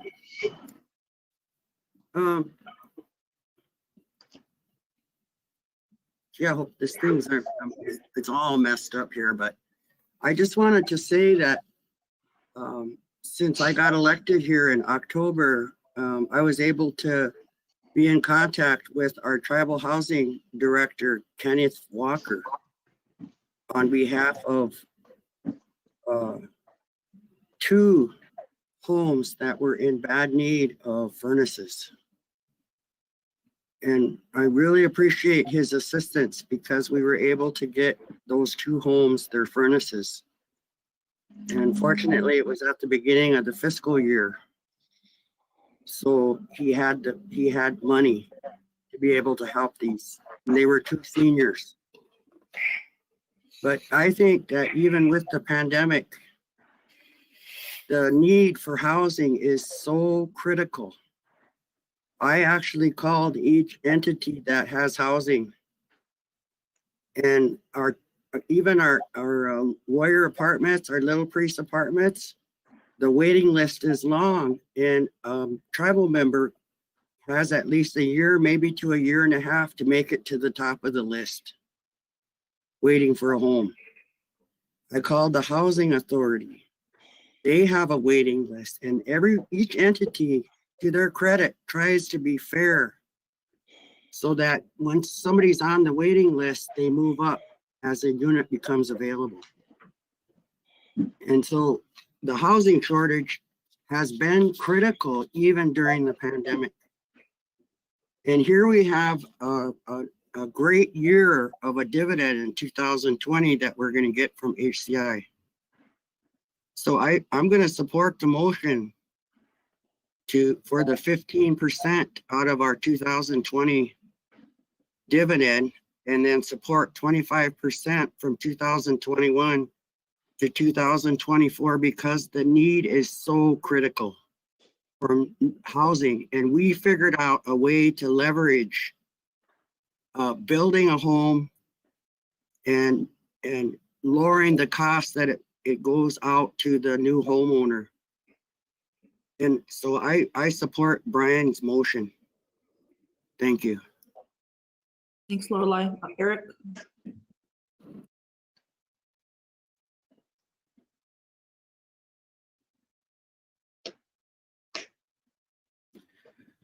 Okay, I'd like to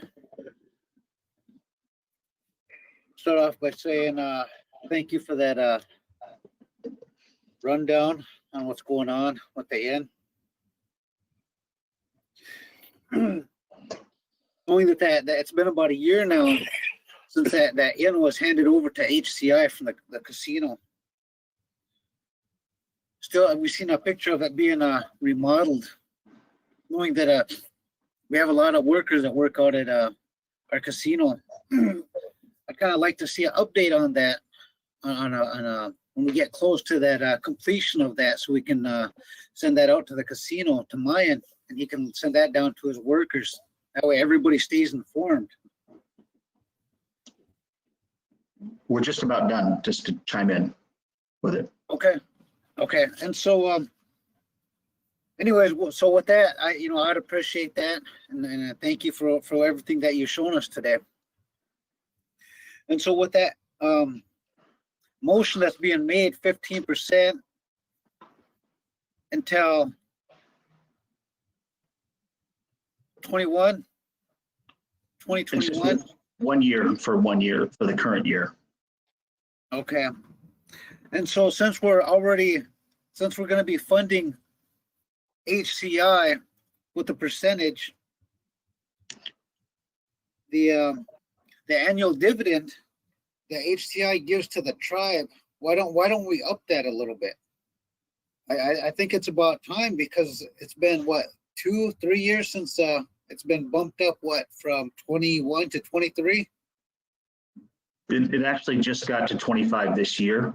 And I think one of the discussions that it had over the last few months that I think makes some sense is if we do have gaming, the amount of money is going to be substantial, and that maybe we approach the gaming profits slightly differently than the other ones. And so that would have the effect of boosting up the dividend dramatically. But we just got to 25%. And I think that we started at 0, then we went to 10%, then we went to 20, and then we've got to 25. And it's always, a politician always has a need, right? That's just the way it goes. The government does. That's just how it functions. And with Winnebago, you can see what's happened over an extended period of time when you take all the money out. And Ho-Chunk Inc. has always been an entity that's reinvested the majority of its profits to continue to grow. And that formula has been fantastic for our community, in my opinion. And so I think that I would be careful messing with that. But I think if we have excess capital that comes through the gaming, that we should think about how to approach it so that more can go to the tribe and we can accelerate some of the social community side of the equation. Well, yeah, I see that, but for HCI to give the tribe a dividend and then turn around and ask the tribe to support it another area in that it's kind of redundant. Well, it really wasn't my idea. This has been the tribe's request to us for the last 12 years. Even back in 2007 or 8, the tribe would say, hey, we want this building to be built. And the tribe would allocate some portion of the dividend, and then we would put up the rest. That allows us to build our community without necessarily taking all the capital that keeps us from growing. And so it's been a great way to strike a balance. And what the tribe has essentially done is outsource their own housing development efforts. At least to some extent. You still have Nahasta and you still have tribal housing, but outsource some of the tribal development efforts to your largest entity, who's a little bit quicker on the draw in leveraging some of these kind of housing entities. So I feel like that must be why people always say the tribe gives me money every year, but we don't keep this money. We put it right back into housing for the community. It's not something that's ours to go invest in something. It really is community oriented and housing oriented. And we don't make a penny on community housing on the reservation. It's not our target. It's not our goal. Our goal is to break even or be able to make enough to pay the bills and that sort of thing. So. Okay, my last question would be, are you looking at doing any low budget housing on that North 40? Because we have a lot of enrolled members that are living on retirement, disability, whatever it may be, making less than like $1,000 a month. Are you looking at building something for somebody that on a low budget like that? Well, the low income housing tax credits are great because there are a lot of housing units without a lot of money. They're also incredibly difficult to manage. And they're hard to get. So they're super competitive. I think that in order to meet our next round or target, we're going to have to do a low income housing project. What I'd like to do is do something maybe a little bit more creative and see if I can do some elderly low income housing. They're not so tough on the houses because, we've spent a lot of money making sure our low income housing is up to standard.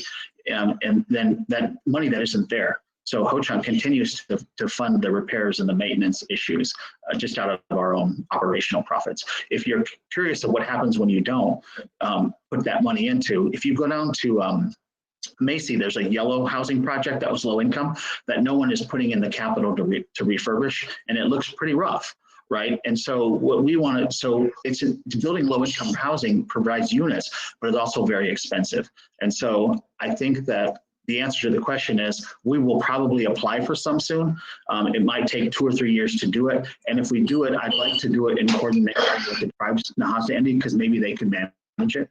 And I'd like to make it more elderly oriented, because that seems to be who's having the problem. They don't have love retirement, they just have Social Security. And so figuring out a way for them to be affordable has been the challenge. But the elderly units that we have now are not low income restricted, but they're still only $400 a month, which can be a lot if you're on a fixed income, but is probably $600 to $700 below market in Sioux City. And so our goal is to figure out ways to solve that problem, you know, but it's just a lot of work to do it. Okay, thank you.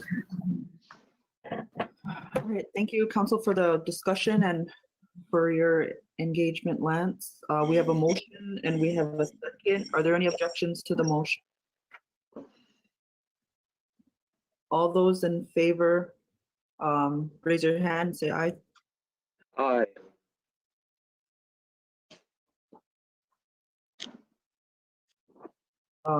No?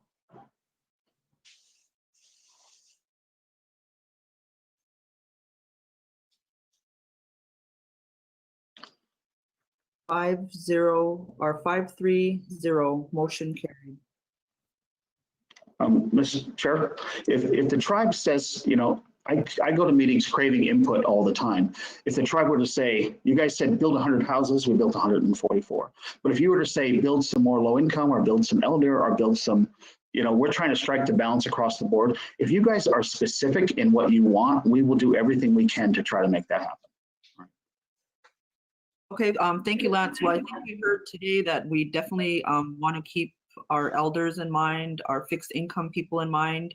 The tribe in general and the tribal council is going to be approaching a planning process for a 5-year and a 10-year plan with Bluestone. What are they called? Bluestone Company. And so I think the council will have an opportunity to have an expanded discussion on what exactly some of those specific asks are. So look forward to getting back with you on that. Eric, did you have a comment? Who seconded that? We had a second from Louis. Okay. I wanted to ask Lance, am I really your puppet?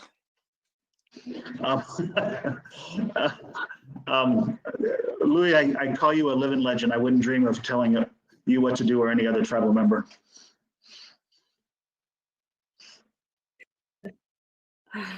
I got a quick comment. Coley. I guess if I was to be asked, would I have supported that 10 million project you just put up in South Sioux City, I would have voted no. That $10 million could have been a miracle for our people here, for some kind of more apartments, duplexes or something. $10 million that could have helped us here. That's all. The only comment on to answer that is it was a couple $1 million capital investment. The rest of it's going to be borrowed, and some of it's going to be paid with tax credits here. And I think that one of the controversies that's come up repeatedly is why are we building houses in the Sioux City area and not Winnebago? But to be honest, we're building both. And the way that we can afford to charge rents that are lower and to build them at cost is if you refer to the example where it was $248,000 for a home versus $148,000, we have to make money as a company in order to supplement this. So our real estate business is a totally different animal in Sioux City. It's designed to make money. We use those profits to supplement the development in Winnebago. And if you look at HCI Capital, they're cash flow positive, but they're overall not super profitable. That's because we do not make money on any of the houses that we rent here in Winnebago, or we make such small amounts that it's not very efficient.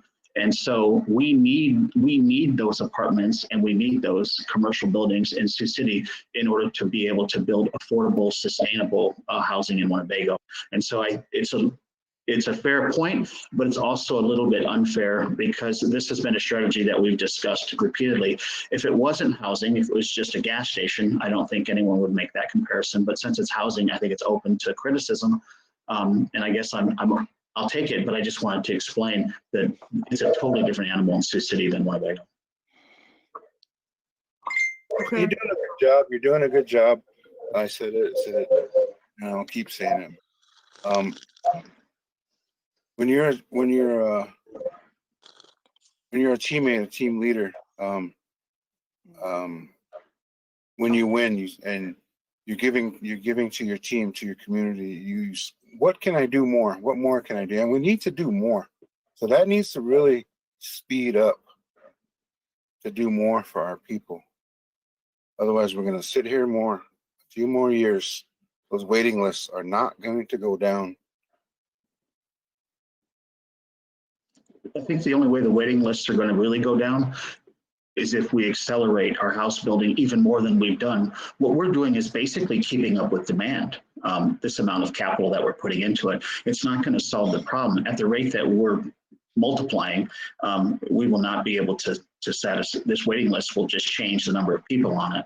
So we could add 500 houses and still not solve it. I think if there's a miracle in this mix, if we somehow win the gaming thing tomorrow and vote yes on all three, and then get them built, and the money starts flowing in, if we're wise with how we use that money, we could be able to solve the tribal housing problem within 5 to 10 years, I suspect.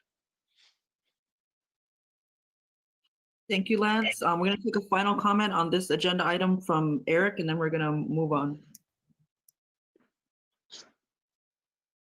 I would like to say, since you opened it up for suggestions, I would like to suggest, as it seems like about every time we talked on housing, we come to that. And again, I'll say it, that start looking at making more elder housing, affordable housing for our low income families. And so that's just something I would like to see, because I just know we have a lot of people living together that shouldn't be living together just due to housing shortage. That's where a lot of that fits in the low budget in the elder area. So with that said, thank you. All right, I'll be sure to make that a priority. I was just saying that a week ago, that's where we're hurting, is our 10 elder units are just in such demand.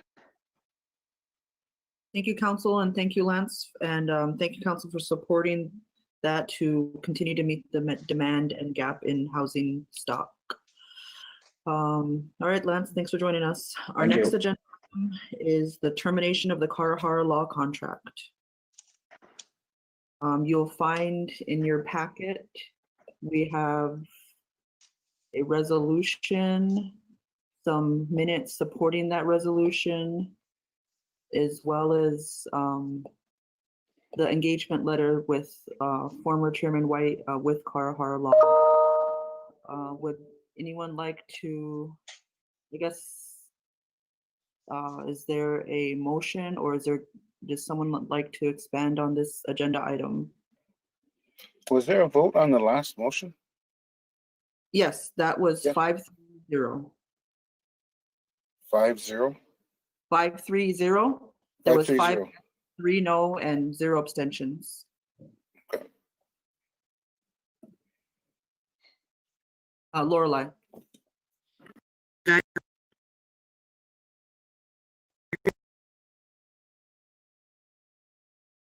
No, we can't hear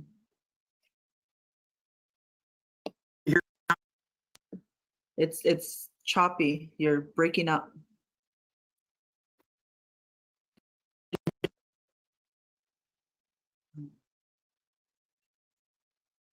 Can we get IT to help Lorelei, please?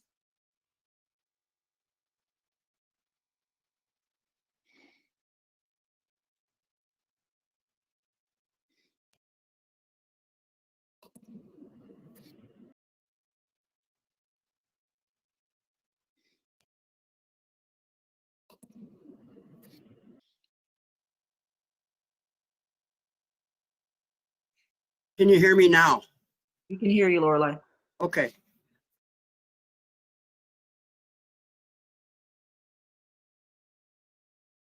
We can't.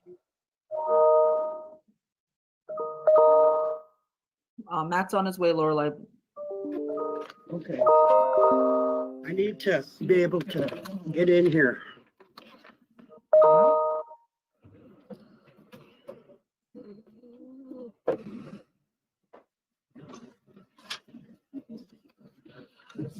Can you hear us now down there? Yep, we got you, Matt. Any change? Okay. Thank you, Matt.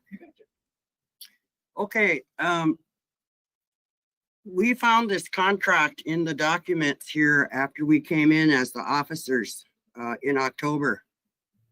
I myself was not aware that we actually had an ongoing contract with another attorney. So that's why I got this contract and put it in front of the tribal council for consideration.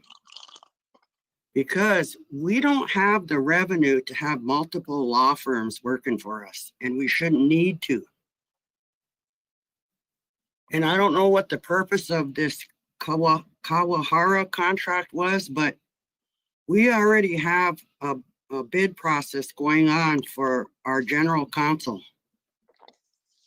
of the tribe, for the tribe, the one who will be advising us legally as the tribe. And we do have a contract under our human services program with another law firm on our ICWA cases. So in my mind, there's no reason to have this other attorney under a contract with us. So that's why I put it on our agenda with a request to terminate this contract, because we don't need multiple attorneys working for us, and we don't have the revenue to pay for them either, multiple attorneys. So that's why I put it on here. Thank you. Thank you, Lorelei. Dama? You know, even with that Heidemann law, I guess I didn't hear what the reasoning for that was to terminate them. And one of the reasons why Heidemann was brought in is because there is a conflict of interest, because they are under HCI. They work for HCI. He pays them. So if any issue comes up with HCI where we need to have legal, we can't use them because of conflict of interest. So that's why we had an outside general counsel come in. And Karahara was one that was like not associated. So then they'd be able to use him for those types of instances. And being that Karahara is a enrolled tribal member, I don't see why you guys are going with the outside people. I thought that everybody wants to have our own tribal people working. That's what I hear. But yet you got somebody else working for us. And within that big fire law, they got numerous lawyers that's going to be handing off. So you say you got too many. There's too many on big fire law already as it is. So I don't agree with this termination of Karahara law. So thank you. Thank you, Thelma. Eric?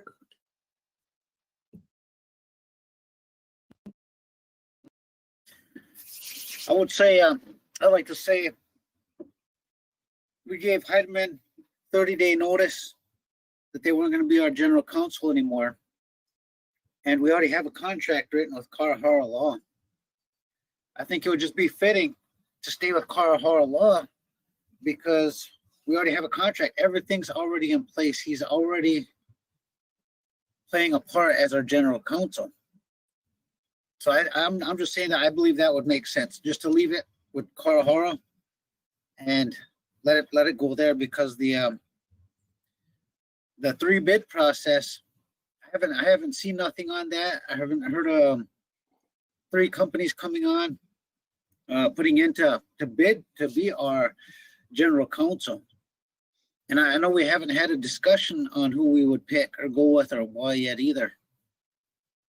And so with that, I would have to agree with Councilwoman Whitewater that there would be a conflict of interest if we did go back with the big fire law, if that's what we were looking at. But just to make things easier and faster because it's already in place, is to stick with Karahara law. Thank you. Thank you, Eric. A motion was passed to advertise and an RFP has been issued and placed in the Sioux City Journal and the Omaha World Herald. And the deadline for that RFP is 11/16. And the tribe has complied with the procurement policy in placing that solicitation for general counsel services out. But thank you for asking that so we can just let everybody know that that has been put out. Brian. I'll let Rona go first. Oh, Rhoda.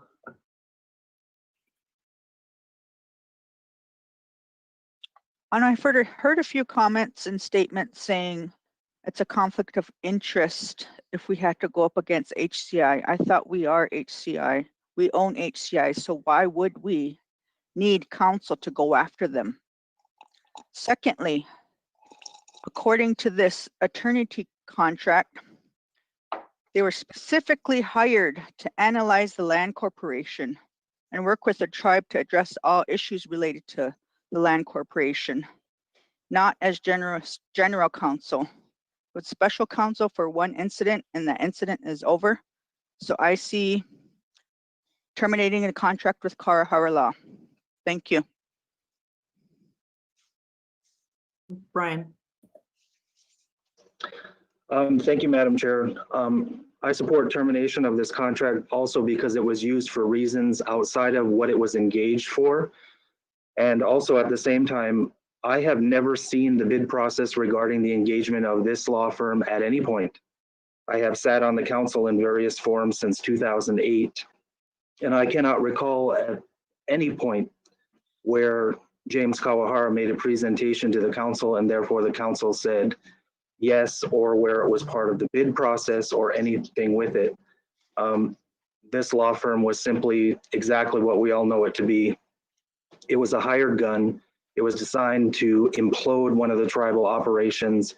It provided that to the people that wanted that.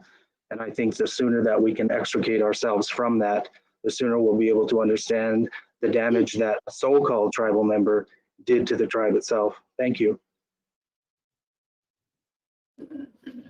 Thanks, Brian. Dama. In that contract, it says "and other." Rona, look on the bottom. It says "and other services." So it's not specifically for that land. And as I recall, Karahara had came in and he was asked to do an audit on HCI. And the board at that time did not comply with that. They won't cooperate. Lance told them not to cooperate because at that time, as today, there's still a lot of hiding, a lot of things, crooked things going on there. And so Karahara was still there as needed, other issues. So in going back to my first thing, what I said prior, that you guys are here for Lance, you guys are protecting Lance. So because of this, that you guys want to get rid of Karahara. And it's obvious, and I hope our tribal members can see this, because Karahara is an enrolled tribal member, and I'll say that again. So I disagree with that. Thank you, Thelma. In some of my, I guess, experience at the table, it appears from my direct interaction was that Karahara only came in a destructive track, not only to destroy the land corporation, but also to give a playbook on how to remove council members. And so that memo was never shared with the whole council, but I know last October, Chairman Brown reached out to him and a playbook was provided, and what transpired was Dusty's actual ethical complaint. And that's here nor there, but as well, in cleaning out the chair's desk, I came across emails that were exchanged between Thelma, Rollin, and Coley only. And so there was these private emails that were happening with this attorney outside and absent the full council's inclusion and communication. And so it was just to fulfill the kind of personal agendas of some of our tribal council had at the time. And so it really wasn't for the whole council or the membership. But you know, those are just some of the firsthand experiences I had with the work of this gentleman. I think that there is a process that we follow, and if it was in a good way, you know, this would have been done in a good way, and full council would have been included on all these emails, and it wouldn't be this personal attorney for personal agendas. And so it's really unfortunate that, you know, these things took place, but this table and the community have witnessed these actions, and if the membership supported that, then I don't think the election would have went the way it did. But that's just my personal opinion. I just want to offer that from my direct experience, and also some of the membership concerns that I've heard leading up to this election. So, Thelma. Like I stated, Karahara is a tribal member. He's vested in this tribe, and he's out to look out for the tribe and do what he can for the people. He sees a lot of crooked things that's going on, so he's trying to step up for the people and speak out and do what he can. And the ones that are doing the crooked business don't like it. They're going to speak up, just like we just got through hearing. And I know that you guys did the process. You're going to go through all that, but I know that you guys are going to out to get Big Fire Law back in. So we'll see. We'll sit back and watch and see who you guys are going to get, because we already know. I know that as a fact. So I'm still don't think you guys should be terminating Karahara Law. Hey, thank you, Thelma. Lorelei?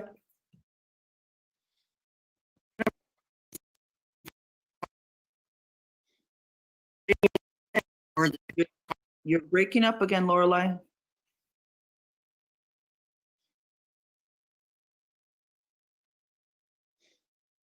Hear me?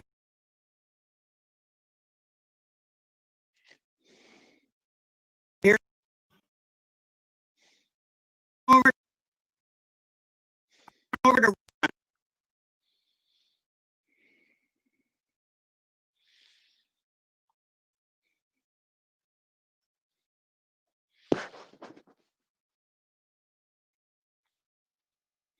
Can you guys hear me now? Yes. I'm over in Rona's office. There's nothing preventing Kawahara from putting in a bid as a general counsel. The bid process is still open until November 16th. But this is a contract that is not general counsel. So he can put in for a bid. We're open to taking all bids till November 16th, but we don't need an individual attorney. Thank you.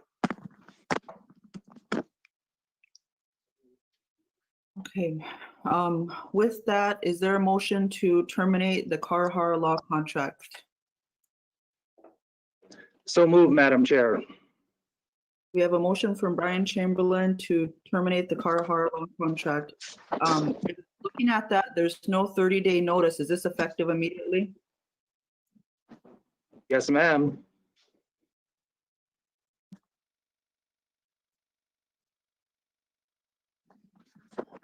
There's a second.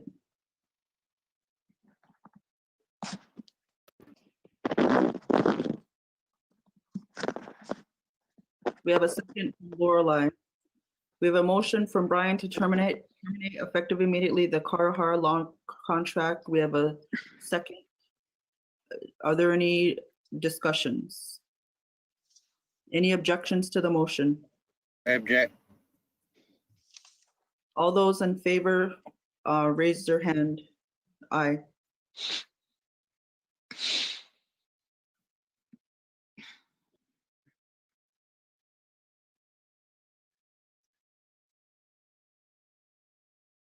All those opposed, no.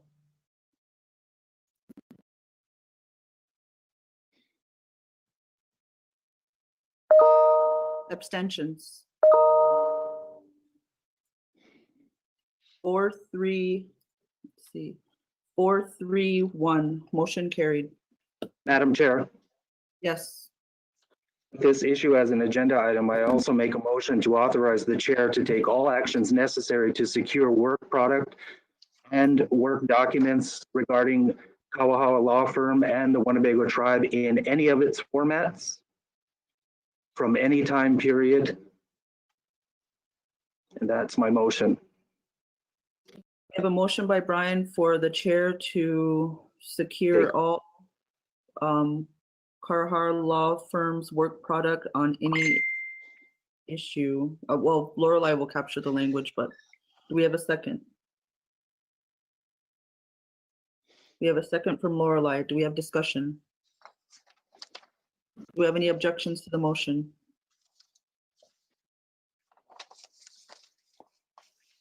All those in favor, raise your hand. Aye. Aye.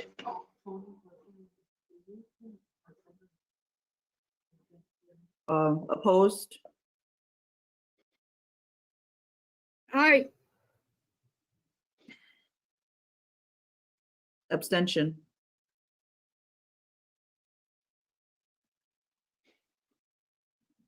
Four, three, one, motion carried. Yes.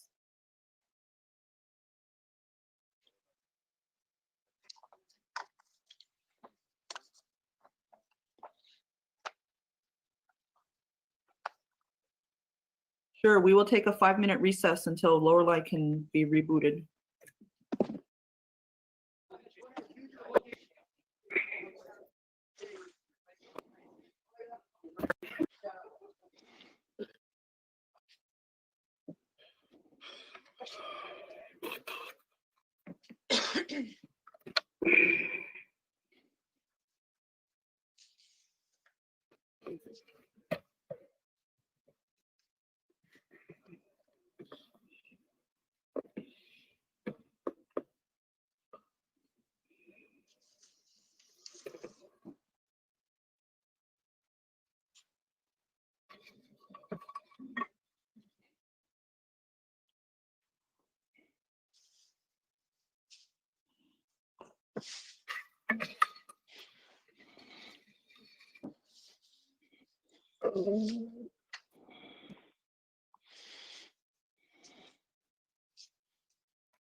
You take your time.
and just trying to resolve this, and the work was done.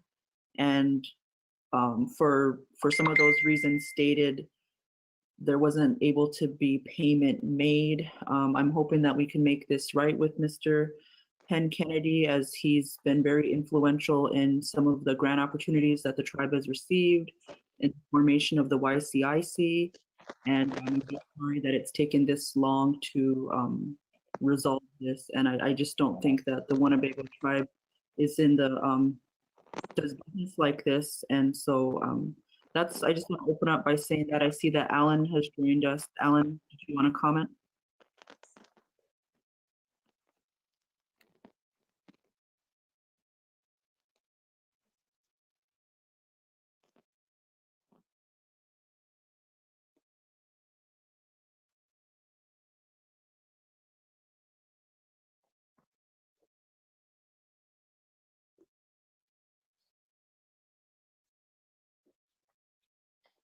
Okay, well, in the meantime, did the council have some feedback on this, or did you see the emails that were going back and forth on this issue?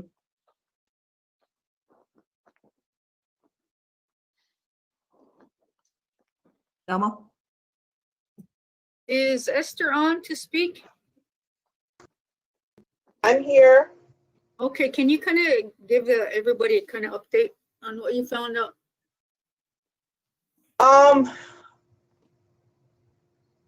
Well, it's pretty much what has already been stated. There was no contract in place at the time, and I mean, that's as much as I can say about this.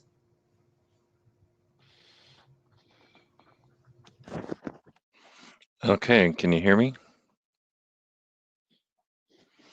Yeah, we can hear you, Alan. I can anyway. Okay, thank you. My input on this, I sent an email earlier to Tribal Council this morning. I researched this matter, and everything that I can see, again, it was outside a contract. There was a contract extension that was put, and it was not I cannot find anything in our records that this contract was ever fully executed or approved. I did note that in Mr. Penn's letter, he states that our former court administrator stated she approved the contract, but we have no corroboration of that. I did find that on the signature page for all contracts that we send around, that it had been administratively reviewed by the CEO. I think that was Sharon at the time, and Esther, who was in her grants and contracts position at the time.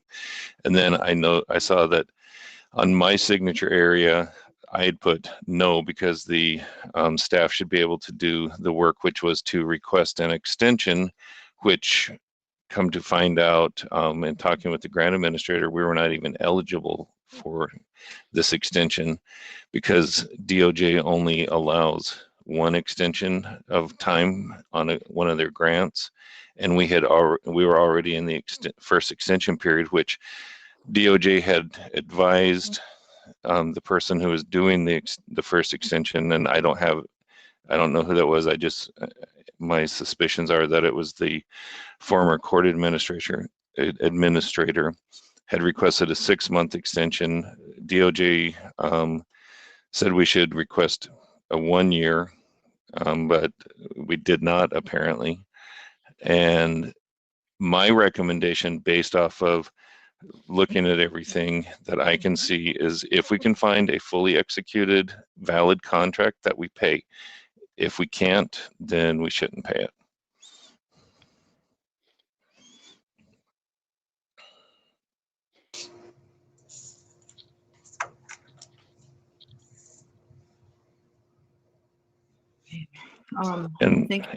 And this was all in an email to council this morning.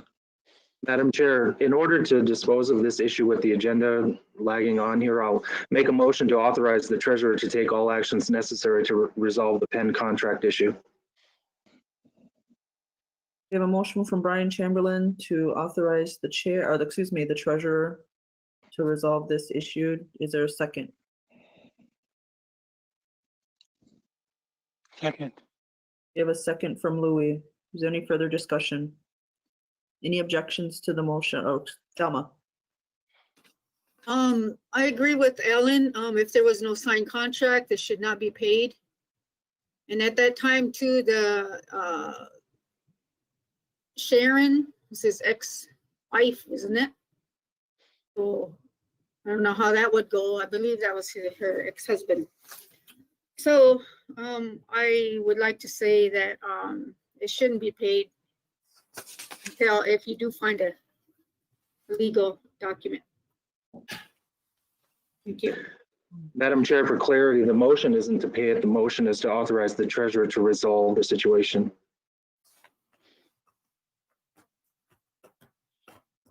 Thank you, Brian. And to me, from what I've heard and from the email, the issue is that, you know, some of the, I guess, feedback is that it should have been performed in-house, but it wasn't. And so now we have work done without a completed contract. And the fact of the matter was that the work was done on the tribe's behalf. Regardless of who was supposed to do it, this third party did it. So I just hope that it can be resolved and that, so thank you for the motion. Thank you for the second. Do we have any objections to the motion? If not, okay, motion carried 8-0-0. Thank you, council. Our next item on the agenda is the Alex Mallory request. You also have received documents in your email, and this had come to the council maybe a couple years or so ago. At that time, the general counsel provided a memo to the tribe on a path forward. We received a memo from Alexander, and as well as in your packet is the memo responding to that on how to correct the tribal member role. Do we have Alex on the line?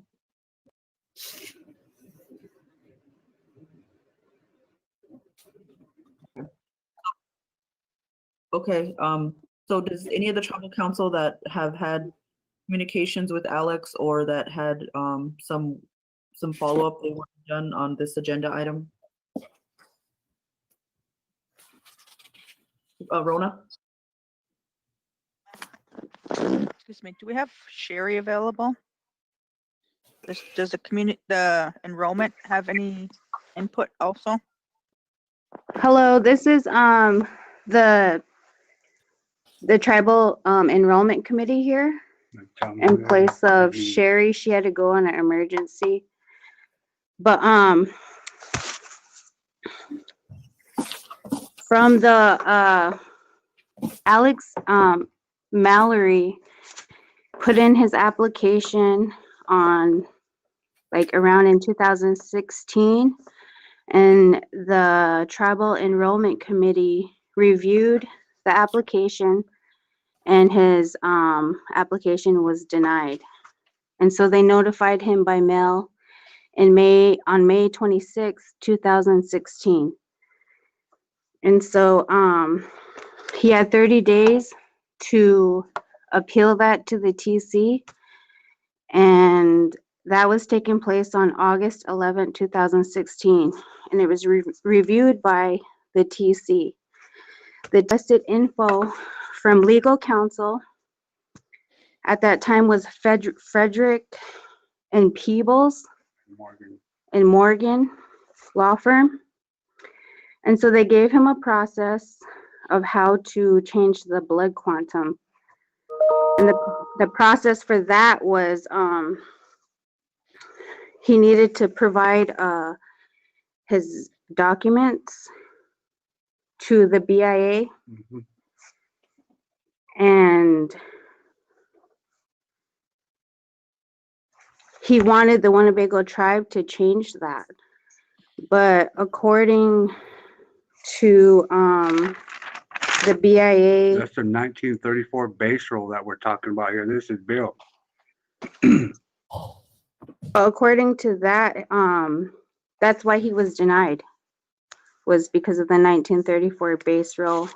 And he wanted to get the blood quantum changed of his great-grandmother. But the law firm said that the Winnebago Tribal Council could not make a change to that document because that document was not created by the Winnebago tribe, and that it's a federal document that they can't touch. So in that, he was supposed to do a process to the BIA. And the BIA sent it to Todd. Where's that at?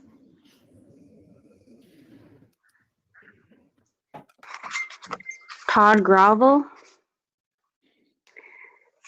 And the BIA is supposed to let the Winnebago Tribal Council know if they made changes to that. And from there, they're the ones that are supposed to make a change to that blood quantum. Hi, Tori, can you hear me? Hi, Alex. Yeah, we can hear you. Well, just one moment. From the enrollment committee, have you completed your remarks? Or are you still presenting?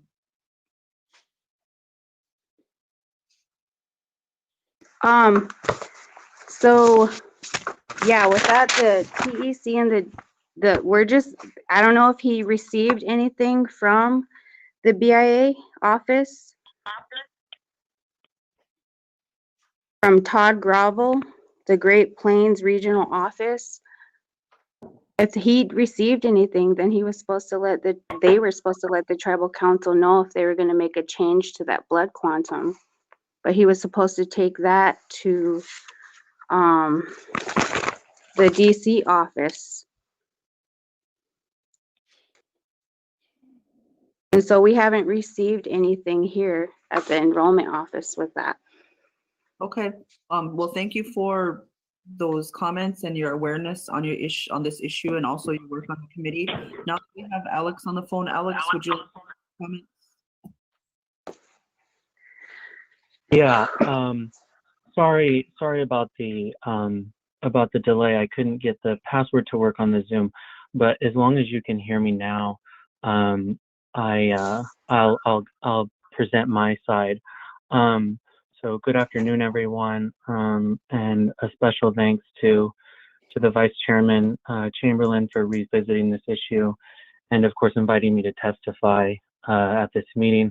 And then thanks also to Madam Chair Kitchian, who sat on the council back in 2016 when I first presented this issue. For those council members who don't know me, I'm Alexander Mallory. My choke is Kenny Mallory, and my Dega is Councilman Louis LaRose. And I'm honored to follow in their leadership footsteps and testify before you today. So for those council members who didn't have time to review the memo or have additional questions or concerns, I do want to provide a brief review of the facts. I didn't fully hear what the enrollment director had to say, simply because I couldn't get on the line fast enough. But I heard the latter part of her remarks, and so first I'll specifically address those. The director is referring to a memo that was sent by Fredericks, Peebles, and Morgan back in 2017 that advised I needed to go to the BIA in order to change the blood quantum, because they cited a BIMA that said I was required to go through the BIA, and then and that was the procedure I needed to take. Well, as you'll see in my memo on the first page, that BIMA that Fredericks, Peebles, and Morgan cited is in fact no longer in effect and carries no legal authority. And you'll see in the exhibits I provided to both the council and enrollment that there's a 2016 internal government memorandum that confirms it's no longer legally binding. That comes from the assistant secretary.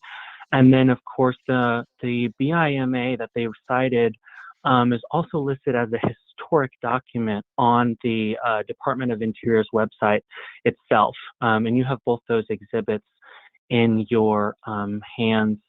So the legal authority on which they relied is actually no longer binding, so it has no effect. But that's beside the point, actually, because I want to highlight, as you're reviewing my memo, the two provisions under the Winnebago Tribal Code that authorize and allow the tribe to correct blood quantum errors. First, on page 1 of the memorandum, you'll see section 5107, and it reads as follows: the base roll or official documentation of enrollment shall be authoritative in establishing blood quantum, comma, provided that errors in blood quantum as shown on the roll may be corrected upon submission of substantiating evidence pursuant to this article. So under section 5107 of our own tribal code, which we enacted through our inherent sovereignty and our own constitution, the tribe can recognize the evidence regarding the error in my great-grandmother Annabeth's blood quantum, and I'm no longer asking the tribe to amend her blood quantum on the 1934 roll, like was my initial request when Fredericks, Peebles, and Morgan initially responded to the request. I'm asking them to correct the miscalculation of her descendants on the Winnebago tribe's membership roll, which is separate and apart from the 1934 base roll. We control that document. That is owned by the tribe itself. The BIA does not have anything to do with that. So this recommendation allows the tribe to recognize the erroneous recording of her blood quantum on the 34 base roll and in turn correct the miscalculation of her descendants. This allows tribal members to raise blood quantum issues, but it does not alter the base roll in the process and therefore does not require us to go to the BIA or to Todd Gravel or to any of those individuals over there. We have this right inherent in our own sovereignty. And in fact, our code codified this.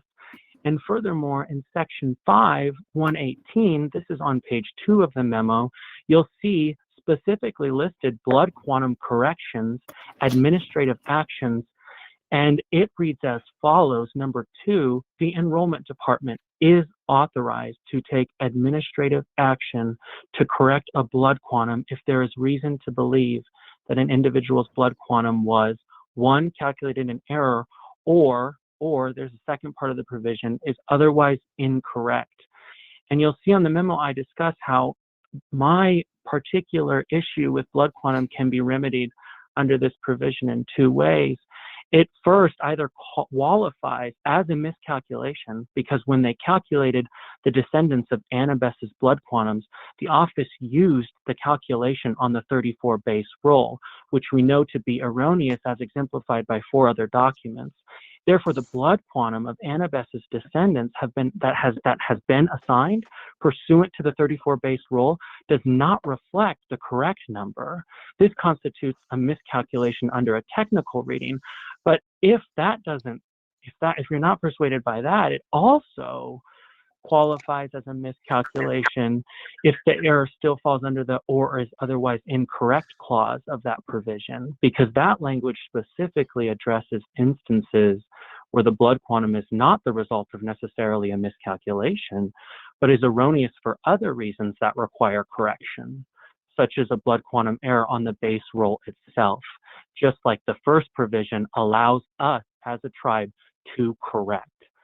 So both of these provisions together acknowledge that blood quantum errors may in fact exist, and the tribe alone has the power to correct those errors.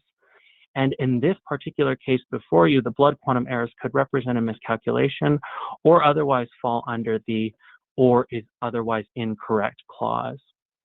I'm not going to go through all of the documents because you have them before you, but there is a brief review of the facts with bullet points. And if you'll review those and the corresponding evidence, you can see that the substantiating evidence provided in this matter supports the proposition that a reasonable person would support the conclusion that Annabeth was in fact full-blooded Winnebago. So in sum, these tribal provisions that we have and pursuant to our code they reinforce the tribe's awareness of their power in the domain and enrollment matters. And the Winnebago Tribal Code vests the tribe with the power to correct those blood quantum errors on the Winnebago tribe's membership roll.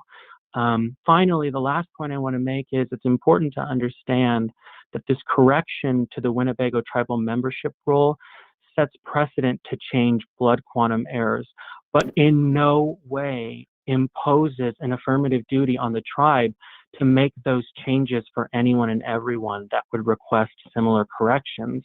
And in fact, as I just discussed, our tribal code already has safeguard measures in place to ensure that this process is not abused or taken for granted. And the code requires an applicant to prove a blood quantum error with substantiating evidence. That doesn't mean that the enrollment office is required to change a tribal member's blood quantum if a person presents one document or something of that nature that indicates a different blood quantum. It requires robust and meticulous research to meet the substantiating evidence standard. And even if a tribal member presents evidence, the tribe can still find that evidence insufficient and decline to make those corrections. So in sum, the tribe has the authority to do this. There's no doubt our code gives it to them.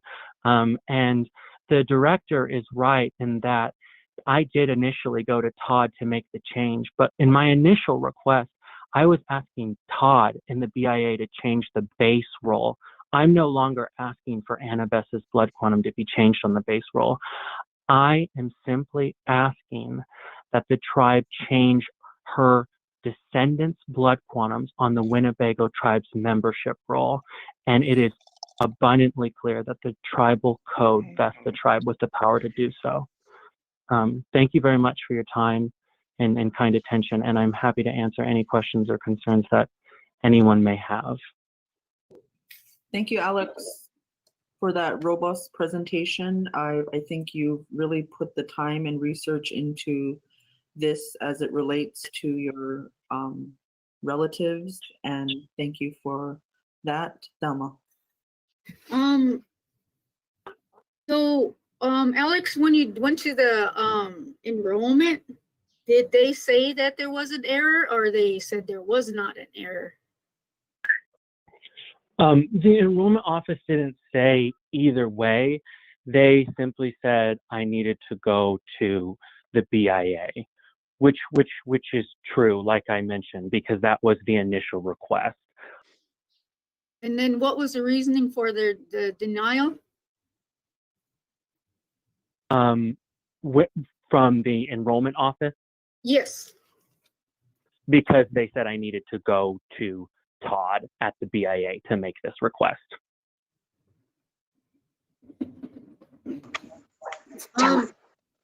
Also, on your documents that you have provided, what kind of documents are those? Are those like ancestry documents or census, or what you get? The documents in the initial memo, is that what you're referring to? Yeah, that you have the different blood quantums. Yeah, those documents in the initial memo with the evidence that was presented are from the official federal censuses, and each one is dated as such. So you'll see the 30, the 10, the 20. Okay, yeah, because in those, Sherry had already spoke on that those are not a reliable source to go off from, because if you look through them, they're always going to show a different blood quantum in there. And I guess my last question to you is, do you have your family tree from Annabeth on back? Yeah, we do. Okay, so that should be some kind of indication on that. If you can trace that all the way back as far as you can. That's right. Yeah, I did trace it all the way back. Okay, so so with those calculations, you came up with her being a full blood? That's right. Yes, ma'am. Okay, that's all I have. Thank you. And just to answer your other question, when it comes to the reliability of the other censuses that show Annabeth full-blooded, I think it's important to contextualize this, that in 1934, when the Indian Reorganization Act required tribes that wanted to organize under the act to hold a secretarial election, in order to hold this election, the act required tribes to identify its membership. And in fact, the BIA used the 1934 the role that they completed, that's our official documentation, they used the 1930 census as a basis for creating the official roll. So to suggest that those documents don't carry the same weight as our roll is simply untrue, because half of it comes from there, which is why, as I was explaining in my presentation, I think that we have to look at all of the documents in order to make a reasonable inference on whether or not an individual was in fact full-blooded or not. And that's the issue with these documents, is that none of them are sacrosanct. But when you look at them together and 4 point to full-blooded and 1 points to 3132, I think it's reasonable to come to the conclusion that, in fact, this individual may be full-blooded. This is Sherry. Can you hear me? Hello? Yes, Sherry, we can hear you. Eric had a comment, and then we'll go to you. Okay. Eric, did you have a comment still? Yes. What was that, your grandmother or great grandmother? Annabeth is my great grandmother. Yes. Okay. Yeah, I have a few points here. The first thing here is to when we came on to council, was to uphold the Constitution. And so with that, it says, due to the lack of blood quantum to be enrolled, that the Secretary of Interior would have to make those changes as he stated. That's been over a year now, and we still haven't gotten a word from that federal chain of command or anything on that level. Another one was the grandmother had the chance to fix her blood, and the child, her child and her grandchild had their chances to fix that. And then now we're down to the great grandchild, who's a non-enrolled member, coming to the council to change the Constitution or whatever it might be. There's I don't know where this is trying to go, whether it's enrollment or financial aid, wherever it might be going. And so just to have that noted. And then another one was the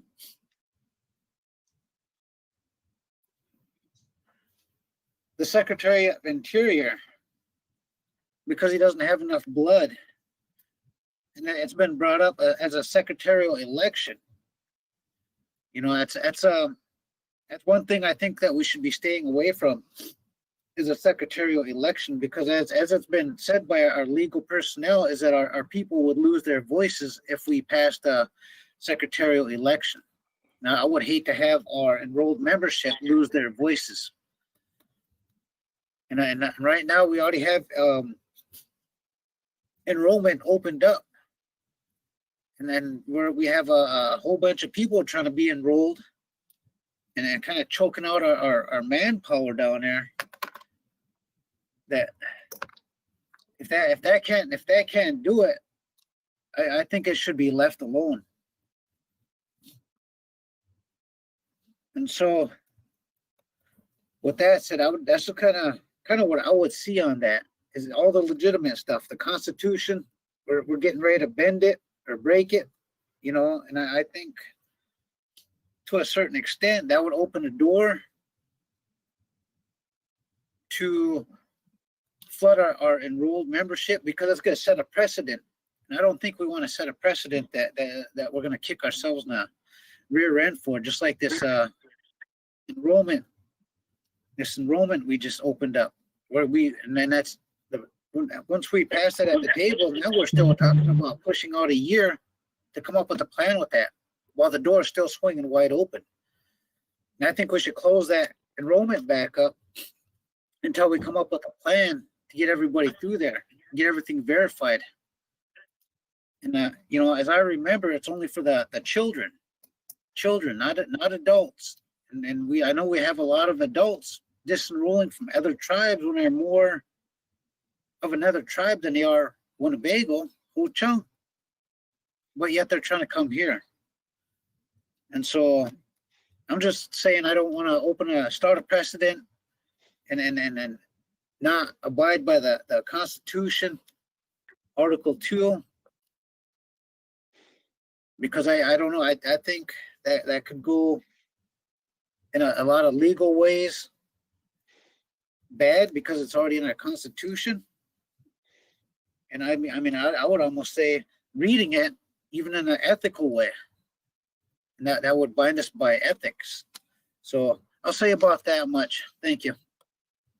Thanks, Eric. And I don't think Alex is seeking resources from the tribe. He's since graduated law school and is a practicing professional. And, you know, this is just something that they're trying to correct in their family's lineage. And I think that from what we've heard from other tribal members, there's many that seek this type of correction, and Alex had the technical resources to do some of this research on his own behalf. But thank you for your comment. One last thing. I think it should be kicked back to the Secretary of Interior and let them finish their part of the process. Thank you. Thanks, Eric. Dama?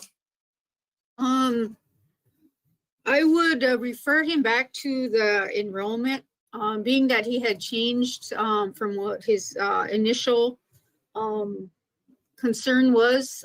He since then changed it, so I would refer him back to the enrollment. Thanks, Dama. Do we have any more comments? John? Sherry had a comment.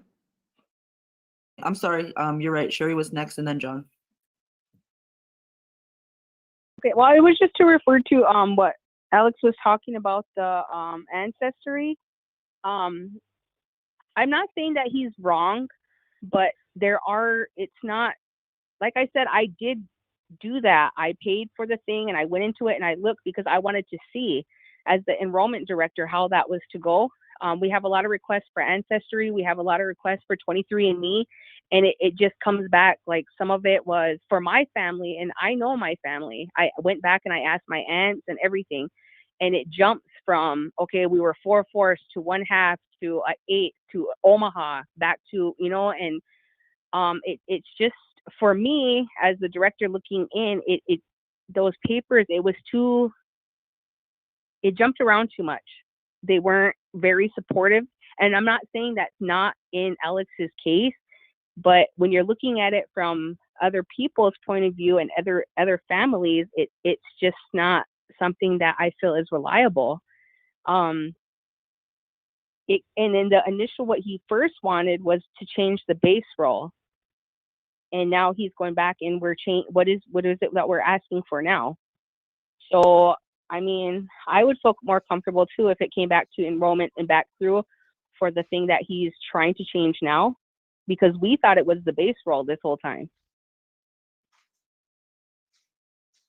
Thanks, Sherry. And he did, Alex did share that, and the committee spoke a little bit in the beginning and gave an update on their interaction with this issue. And then Alex did say that he has changed his ask from the base roll issue to just correcting the blood quantum for his family through a correction. John and then Lorelei. Thank you, Madam Chair. Alex, I've heard about this, and it's good to be sitting here finally hearing it firsthand and hearing you talk, hearing your words. And I think it is unfortunate that Annabeth, you know, is, because I've reviewed the documents and I see where it says that she was full blood, and then but down in 1934 it says that she wasn't. And I think it's something worth looking at, worth considering. and you did talk about the Winnebago Tribal Code, Article 5, Section 118, which tells you the options, how the two options for correcting blood quantum. And the first option is a member request, a tribal member requests that. And the second option is that the enrollment department, administratively does that and provides the change to the enrollment committee.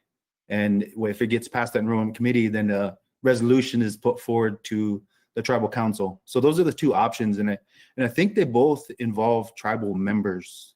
So I think for me, the correct path would be Kenny having his blood quantum corrected, that he requests that, and you've compiled a great case for it to be corrected. And in turn, I think that would be the correction that you're looking for. And I think that's the path for it. That's what I'm looking at in the tribal code. So I just wanted to say that much. And I know you've been going at this a long time, so I know you're really passionate about it. And I think that's the path forward. And you're right. Everything you said is right. We do, as a tribe, have the power to change the blood quantums when there's a correction that needs to be made. Thank you. Thanks, John. Is there any, Louis? That I did. Lorelei. I was gonna say exactly what John did. I totally understand where Alexander's coming from, because bloodlines and descendancy are very important. But we also have the tribal enrollment code, which we are bound by. And under section 5118, like John said, a member may request. And the other option is the enrollment department can take administrative action. So I would suggest to Alexander that somebody that's an enrolled member in his family is the one that has to bring the request, starting with the enrollment committee. That's what I agree with what John Snowball said. And I feel for the family, but we have to follow the code in the way we approach this. Okay, thank you. Thanks, Lorelei. Louis? I hereby enter my name as the person requesting. This has been a needle under the skin of the Mallory family. They all knew Louis Mallory, Bob Mallory, and the best Mallory were full bloods. It was a mistake made in the 1930 census. And they were getting names together with that referendum on the 1930 census that a role for the IRA Enactment Act. Not what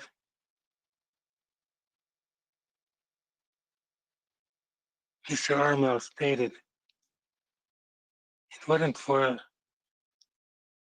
secretary election for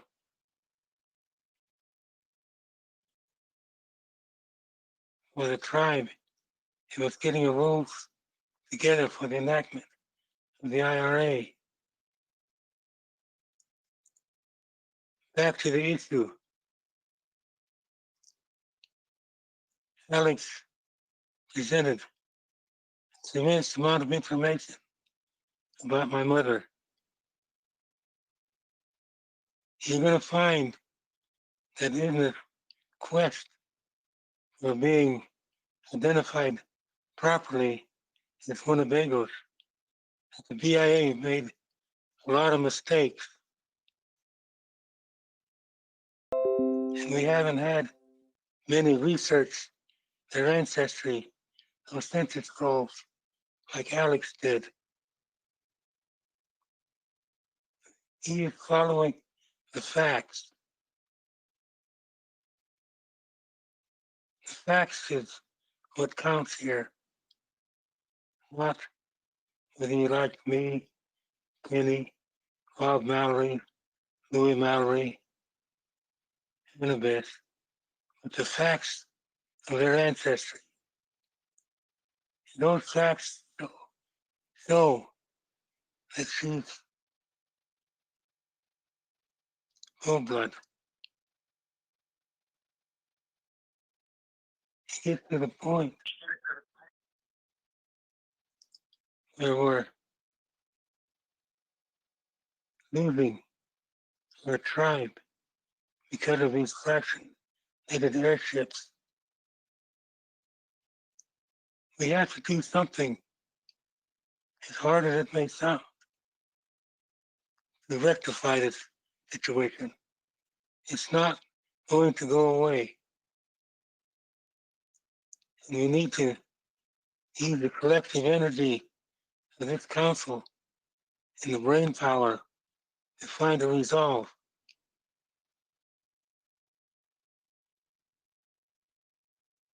Thank you. Thank you, Louis. Madam Chair, may I address the questions?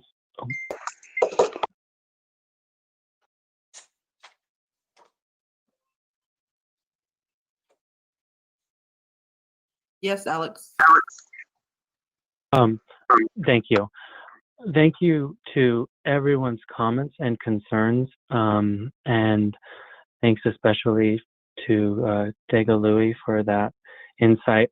John, I specifically want to respond to yours, and I believe it was Lorelai's concerns about strictly adhering to Section 5.118 of the code. You are right that it does say a member may request his or her blood quantum be corrected. However, on number 2 of the code, it says the enrollment department is authorized to take admin to correct a blood quantum if there's reason to believe that an individual's blood quantum. So the code specifically makes it more inclusive that an individual's blood quantum may be corrected. It doesn't specify, like it does in 1, that it needs to be a member. In any event, I'm making this request on behalf of my entire family, so the enrolled and unenrolled members. The only thing different is I'm presenting the case before you right now. It's simply not my choka talking through the phone. But the documents that I've provided to the enrollment committee and to the tribal council, all of my family members are CC'd on those. So it's really a technicality to say that a member has to do this and not a non-member, when in fact the code allows for an individual to raise it as well as a member. So I can redo this and simply have my choka's name on the bottom of the memo instead of my name. But in actuality, I'm asking for, if I can circle back to the request, to correct the miscalculation of her descendants on the Winnebago tribe's membership roll. So it's an all-inclusive correction. It's not, in fact, I in no way benefit from this because as Eric and other members have already alluded to, I can't be enrolled currently under our blood quantum requirements. All I simply want to do is correct an injustice and make this right for my family's lineage. And obviously it's deeply important to me, and I've been doing it for the past almost 5 years. So I'm happy to resend this with just Kenny's name on the bottom. But the issue is, we already went to the enrollment committee last September 2019 when we asked them to do this, to correct the miscalculation of my family's blood quantum on the Winnebago tribe's membership roll. You'll see that I included that procedural posture on the top of page 2. I say on September 11, 2019, I testified. And then, in fact, after I testified, it was Vice Chair Chamberlain who made a motion to see if we could do this or not. And all of those documents were then sent back to the enrollment committee. And again, no further action was ever taken, which is why I'm here testifying, asking for the request again.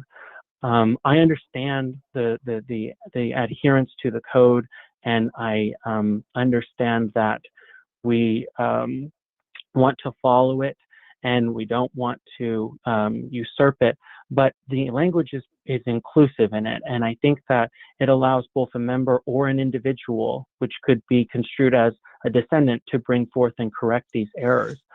And finally, I just want to address that to those who think we're changing the Constitution or that this is some radical change to blood quantum. It's not.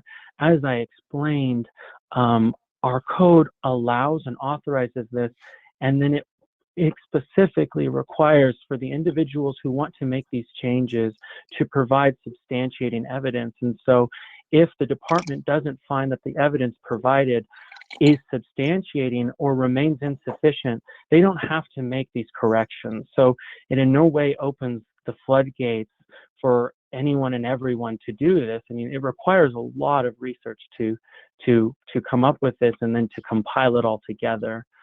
So I do think that it's still safeguarded in the process. Thank you, Alex. Eric?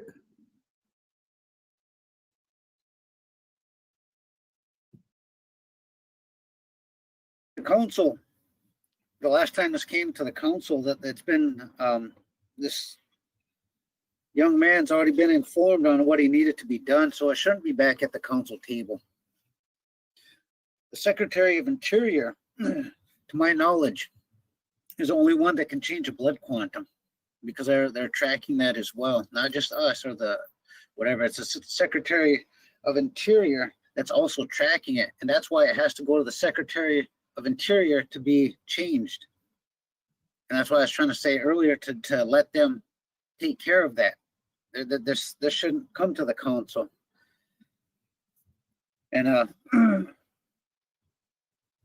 with that, it's been now stated several times that Councilman LaRose is directly related to this individual, that should this come down to a vote on anything, that he recuse himself from that. Thank you. Are you related to him, Cora?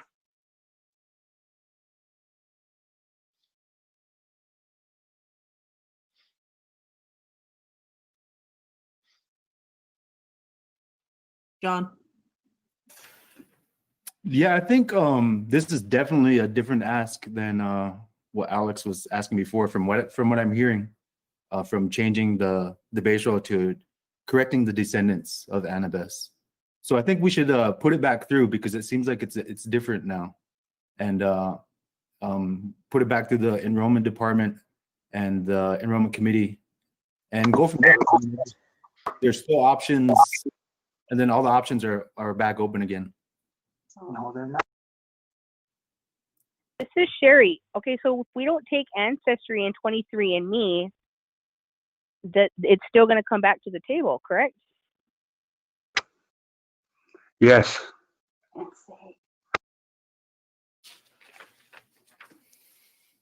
So we didn't change any of those. The last time presentation, Sherry, those were some of the recommendations, but we didn't,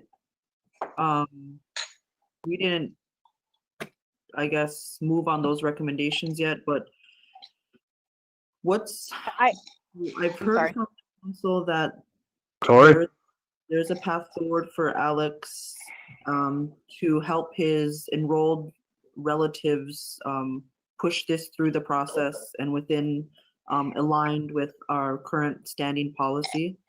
I think to be productive and to not only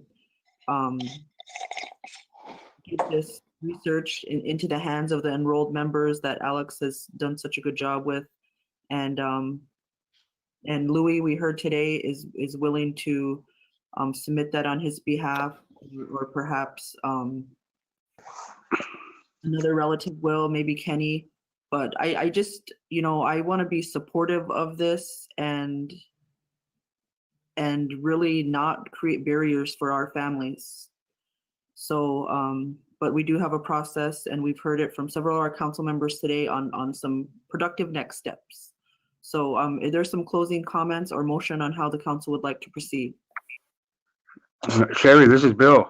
I mean, not Sherry, Tori, this is Bill. Can I say something? Hi, Bill. Sure. Hello. So, okay, so we go off the 1934 base rule on this. And it says, let me see, it says in the code that we cannot change this. So, okay, so I have a question for that. So, okay, so you change the 1934 base rule, then it'd have to, I mean, then that'd reset everything for every tribal member, right? Because how would we do that then if we were to do that? Because okay, so from what I understand, so he's going off the 1930 census. So, okay, so we did some research on that and okay, when that 1930 census was happening, so, okay, you're having people going into homes of everybody. And so they were just marking you down as, full-blooded, whatever. So I'm thinking that, that 1930 census, that's, like, to me, man, that's null and void, right? So we're not making any Somebody has changes to, to the, huh? we're not making changes. So the to base rule is not going to be, rules. yeah. The other thing is, How would you change it then? the other thing that we had heard from enrollment department is that there are audits underway of files. And so I think this isn't the only situation that we have or exists in our tribe. We just have this before our table and agenda right now. I've heard that people had made comments that there are discrepancies where there's some that shouldn't be enrolled. So I guess as we continue to build capacity in our enrollment department and have support and resources to do some of this work, this might not be the first or last correction that we do to our roles. And so I just wanted everyone to keep an open mind and that we do stay compliant with our policies and that we try to create paths forward to correct ancestry, and that we're not trying to create barriers or opposition for the sake of it, and just defend to the bitter end this government document that has discrepancies. And that's just my comment. We all have our kind of own ideals on how enrollment should be moving forward, and we're not going to correct all that in this agenda item, but we can at least have some productive action moving forward. And is there a recommendation from the council on how they would like to proceed? Eric. Okay. If it's going to go from the council table to enrollment and back to the council table and recommend back to enrollment, I think it's just going to be back and forth. I think, again, that should go to the Secretary of Interior. That would be the alleviate it just being bounced back and forth between the table and enrollment. That way it'd kind of be more of a federal thing. Otherwise, it's just a moot point right now for it to be going back and forth. I'm not trying to say anything bad. I would kind of like to see a good answer to this, a good outcome, but for it to be done the right way. As it's been said, have it be done by an enrolled member, because otherwise we're just taking influence from non-enrolled members and we're trying to take care of our own. I'm not trying to say anything bad on that, but again, just see it done in a good way.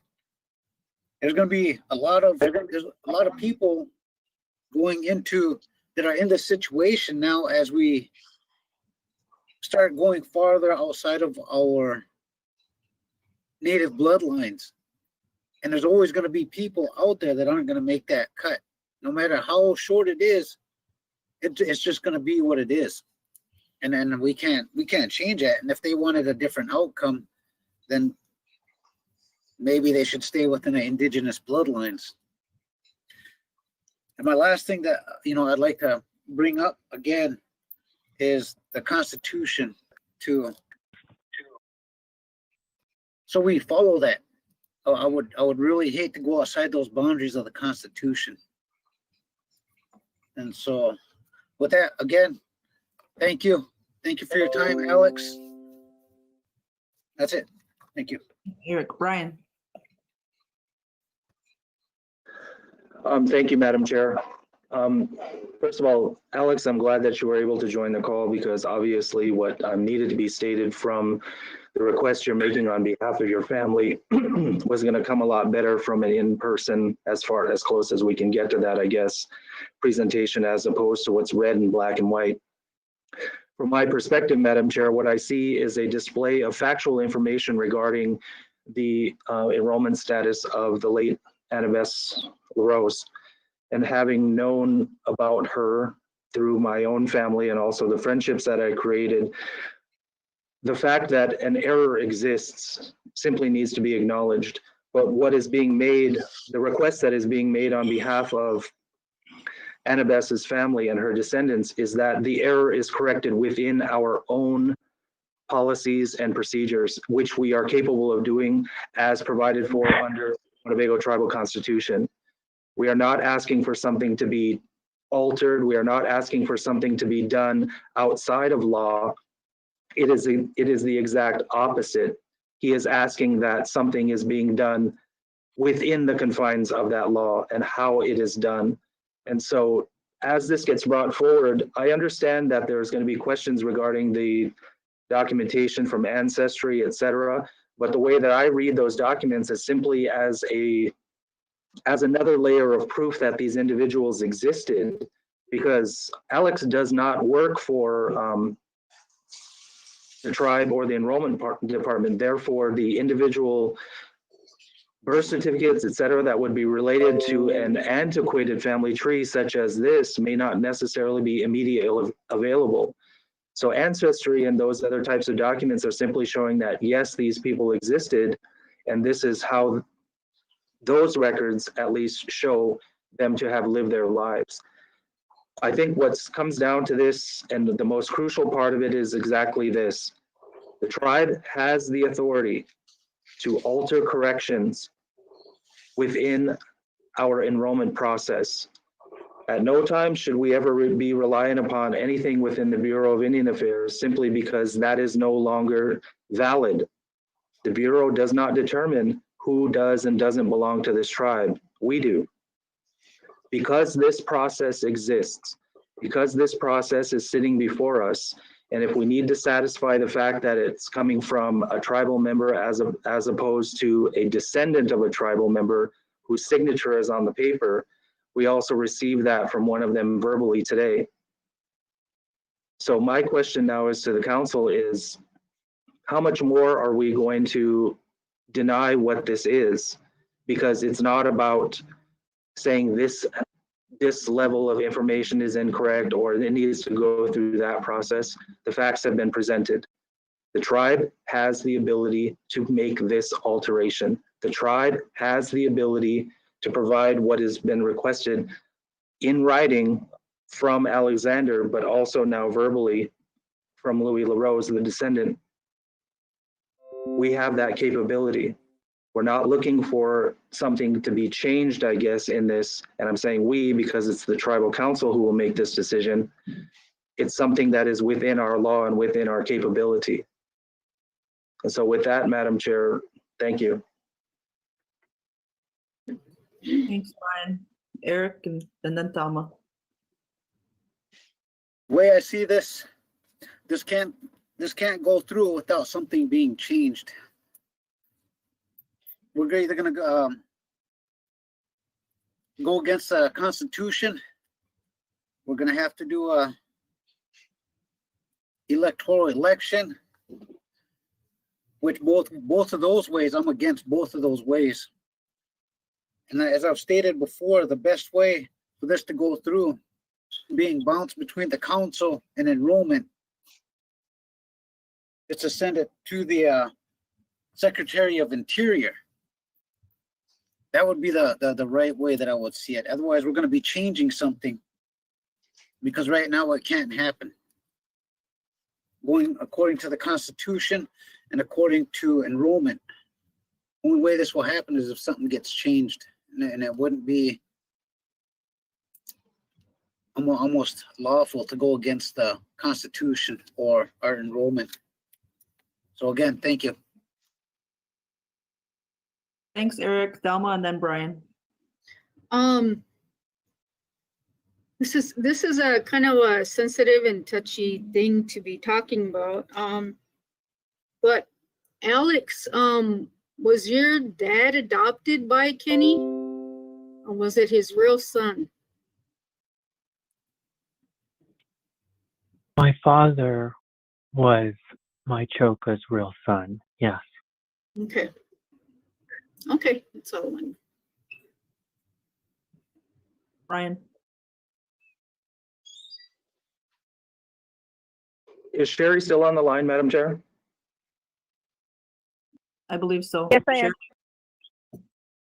I guess I have a question then for you, and then I also know that Bill's sitting there as one member of the committee. And not to put you on the spot, but you take the names out of this, Sherry. Is this process possible by the tribe? Simply yes or no. Yes. Thank you. And so with that, Madam Chair, I think what the council needs to recognize is that one, the tribe possesses the authority to make this change and to make this request possible on behalf of the Annabesta LaRose family. How you want to take this forward is going to be a matter of what the individual members believe.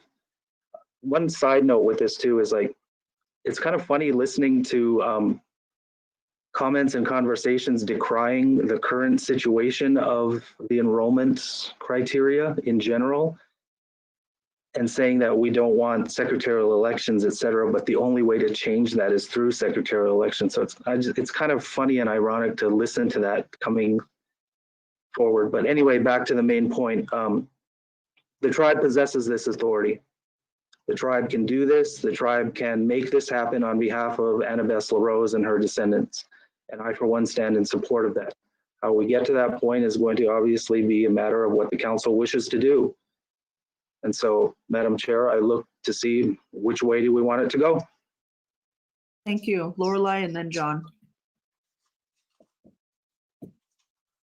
I'm going to go back to the code, the enrollment code.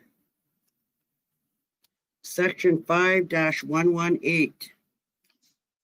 A member may request that his or her blood quantum be corrected if he or she believes that his or her blood quantum was calculated in error or paternity was not established at the time of the application by submitting a written request to the enrollment department along with all supporting documentation. The request shall be processed in accordance with the department's policies and procedures. So my point is, whoever's the enrolled family member submits this request in writing to the enrollment committee. And then they look at it and then they make a decision. Or they bring it back to the table, but the code says the enrolled member has to submit a written request. That's what I'm trying to get. So my suggestion is, why doesn't Alexander's family submit whoever's enrolled, submit the written request, because we have to follow the enrollment code. Thank you. Thanks, Lorelei. John and Brian.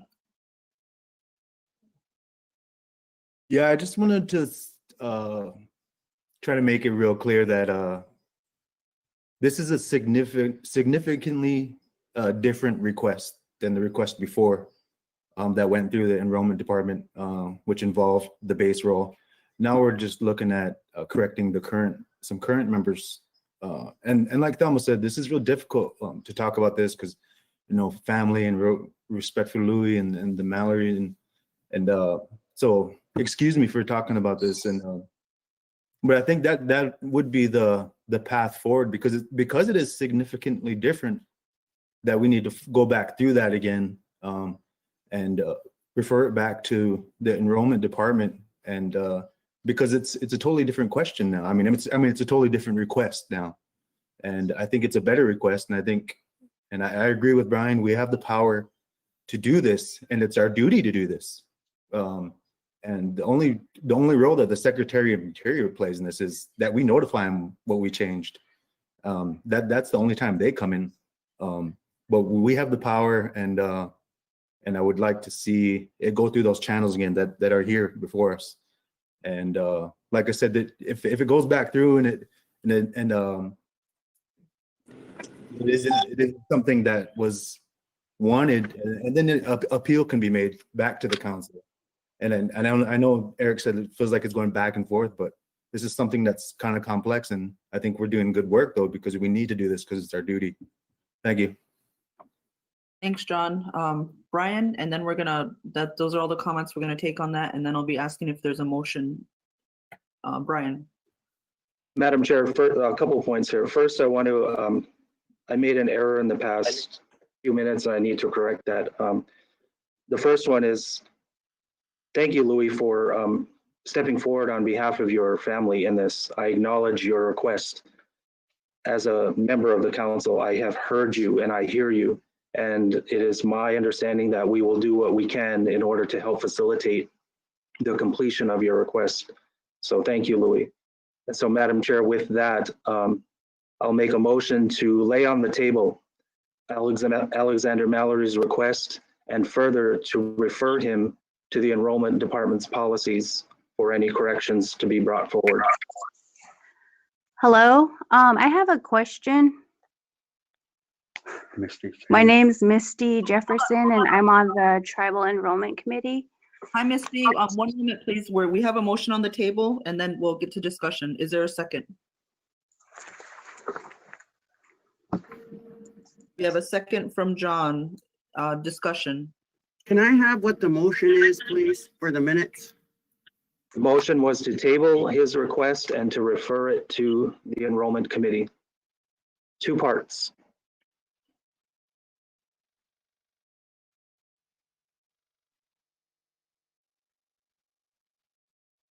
Discussion. Misty. I had a question about the Winnebago Tribal Code on 1, where it says all persons of Indian blood whose name appear are entitled to appear on the April 1st, 1934 official census roll of the Winnebago tribe of Nebraska. And the whole, which is 5-1021, that we're supposed to go by the Constitution. But then it says that for a blood correction,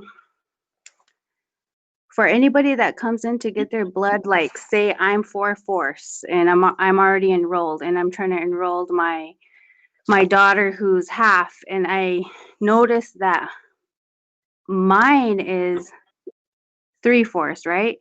So my grandparent, to calculate that, doesn't that lead back to the 1934 census base roll from my grandparents' blood? Yeah. So that would be corrected through the TEC, am I correct?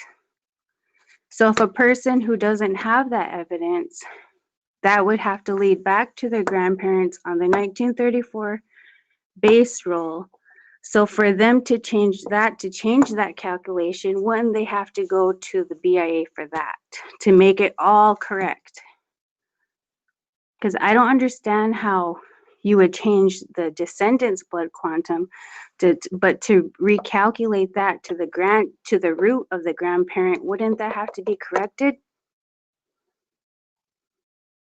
Because that would be going against the Constitution, right? So just to be clear here, no one is against the Constitution, and there's a motion on the table to refer this back to the enrollment committee with the new ask and documentations. We have a second. Do we have any further discussion from the council? Lorelei. Mr. Chair, since he's not a member, referring him to his request is just going to end back up over here, because the request has to come from an enrolled tribe, written request has to come from an enrolled tribal member. So I couldn't support this motion because his request, Alexander, is not enrolled. It has to go to the enrollment committee. What has to go to the enrollment committee has to be a written request from a member. That's what I'm trying to get across here. I'm not trying to throw barriers in the way. I'm trying to have us follow the enrollment code. Thank you. No, I hear you, Lorelei. And the first part of what Brian said was that he was acknowledging Louis' statement that he's taking this on as his request. And so I don't know if you want to reframe that motion that reflects Louis's name, but I hear what you're saying.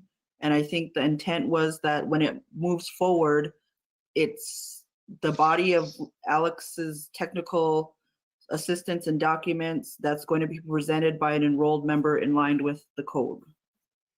If that was my understanding, correct me if you had a different objective, Brian. No, simply because Alexander will be able to change any signature requests, et cetera, made to the committee to an enrolled member, such as his grandfather and or Louis, or any of them who happen to be enrolled. What this does is basically preserves the item on the table for the council to consider should it ever return.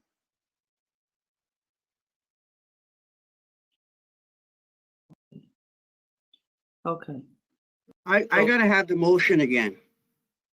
What is the exact motion? Because I didn't hear somebody else's name in there. I just heard that Brian made a motion to table the Alexander Mallory request and refer his request to the enrollment committee. I didn't hear that there was an enrolled member. I didn't hear any of that.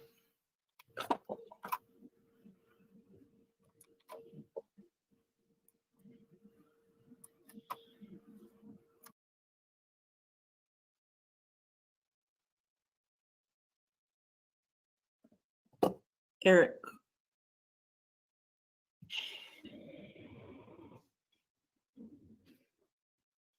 I've already stated, but I'll say it again, that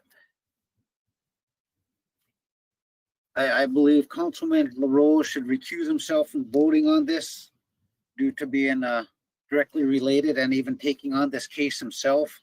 It'd be seen as a conflict of interest and nepotism. So I'll say about that much. Thank you. I never said I was gonna vote. You never asked me. I knew I had to recuse myself. I'm not that dumb. Thanks, Louis. Delma. Madam Chair, I think there should be no action taken on this. And the family member who's ever gonna file for this needs to go to the enrollment, like Lorelai said, and start that process. There should be no action taken here.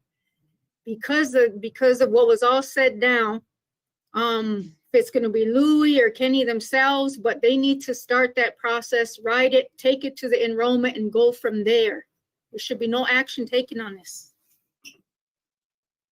Thank you, Dama. We have a motion on the table and we have a second. Are there any objections to the motion?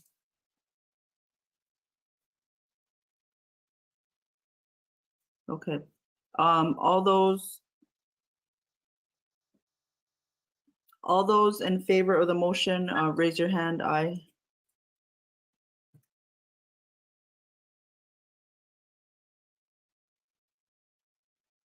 All those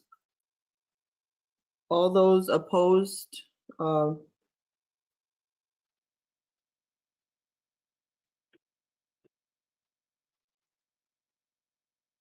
abstentions?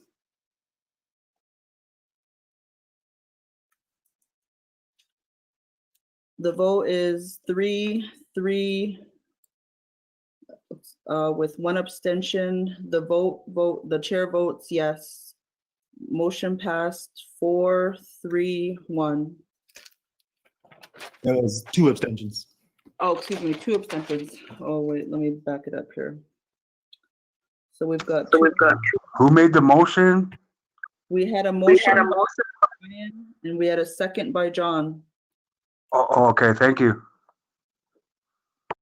Madam Chair. Madam Chair, I need to be clear on this motion. Who voted yes? I thought there were just 2.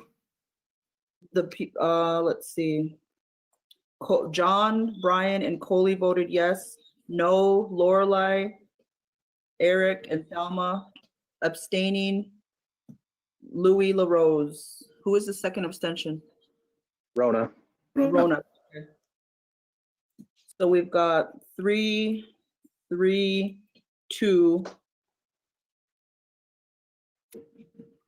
The chair votes yes. Carried 4-3-2. to. Our Madam next, Chair, yes, I just wanted to acknowledge the awareness that any requests that go forward to the committee can obviously be revamped in whatever way makes the most sense. This was simply as a matter of disposal for the agenda items. You can't leave things on the agenda with no action. That's just bad policy. Thank you. thank you, everyone. That was a really good discussion. We heard a lot of viewpoints. That's gonna be really good for the tribe. Our next agenda item is an executive. Thank you. Meeting. Motion for exec, Madam Chair. Need a motion. We got a motion from Brian to enter executive session at 1:06. Do we have a second? We have a second from John. Is there any discussion? Any objections to the motion? Motion carried 800. We are now in executive session. In your email, there'll be a new link to enter executive session for the Julie Paulson item. So just click out of this meeting. See you guys in a second. Madam Chairman, the council chambers is empty except for me. This is Matthew. Okay.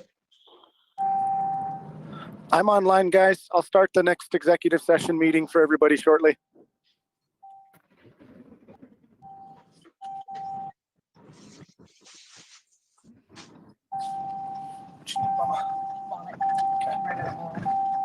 Okay.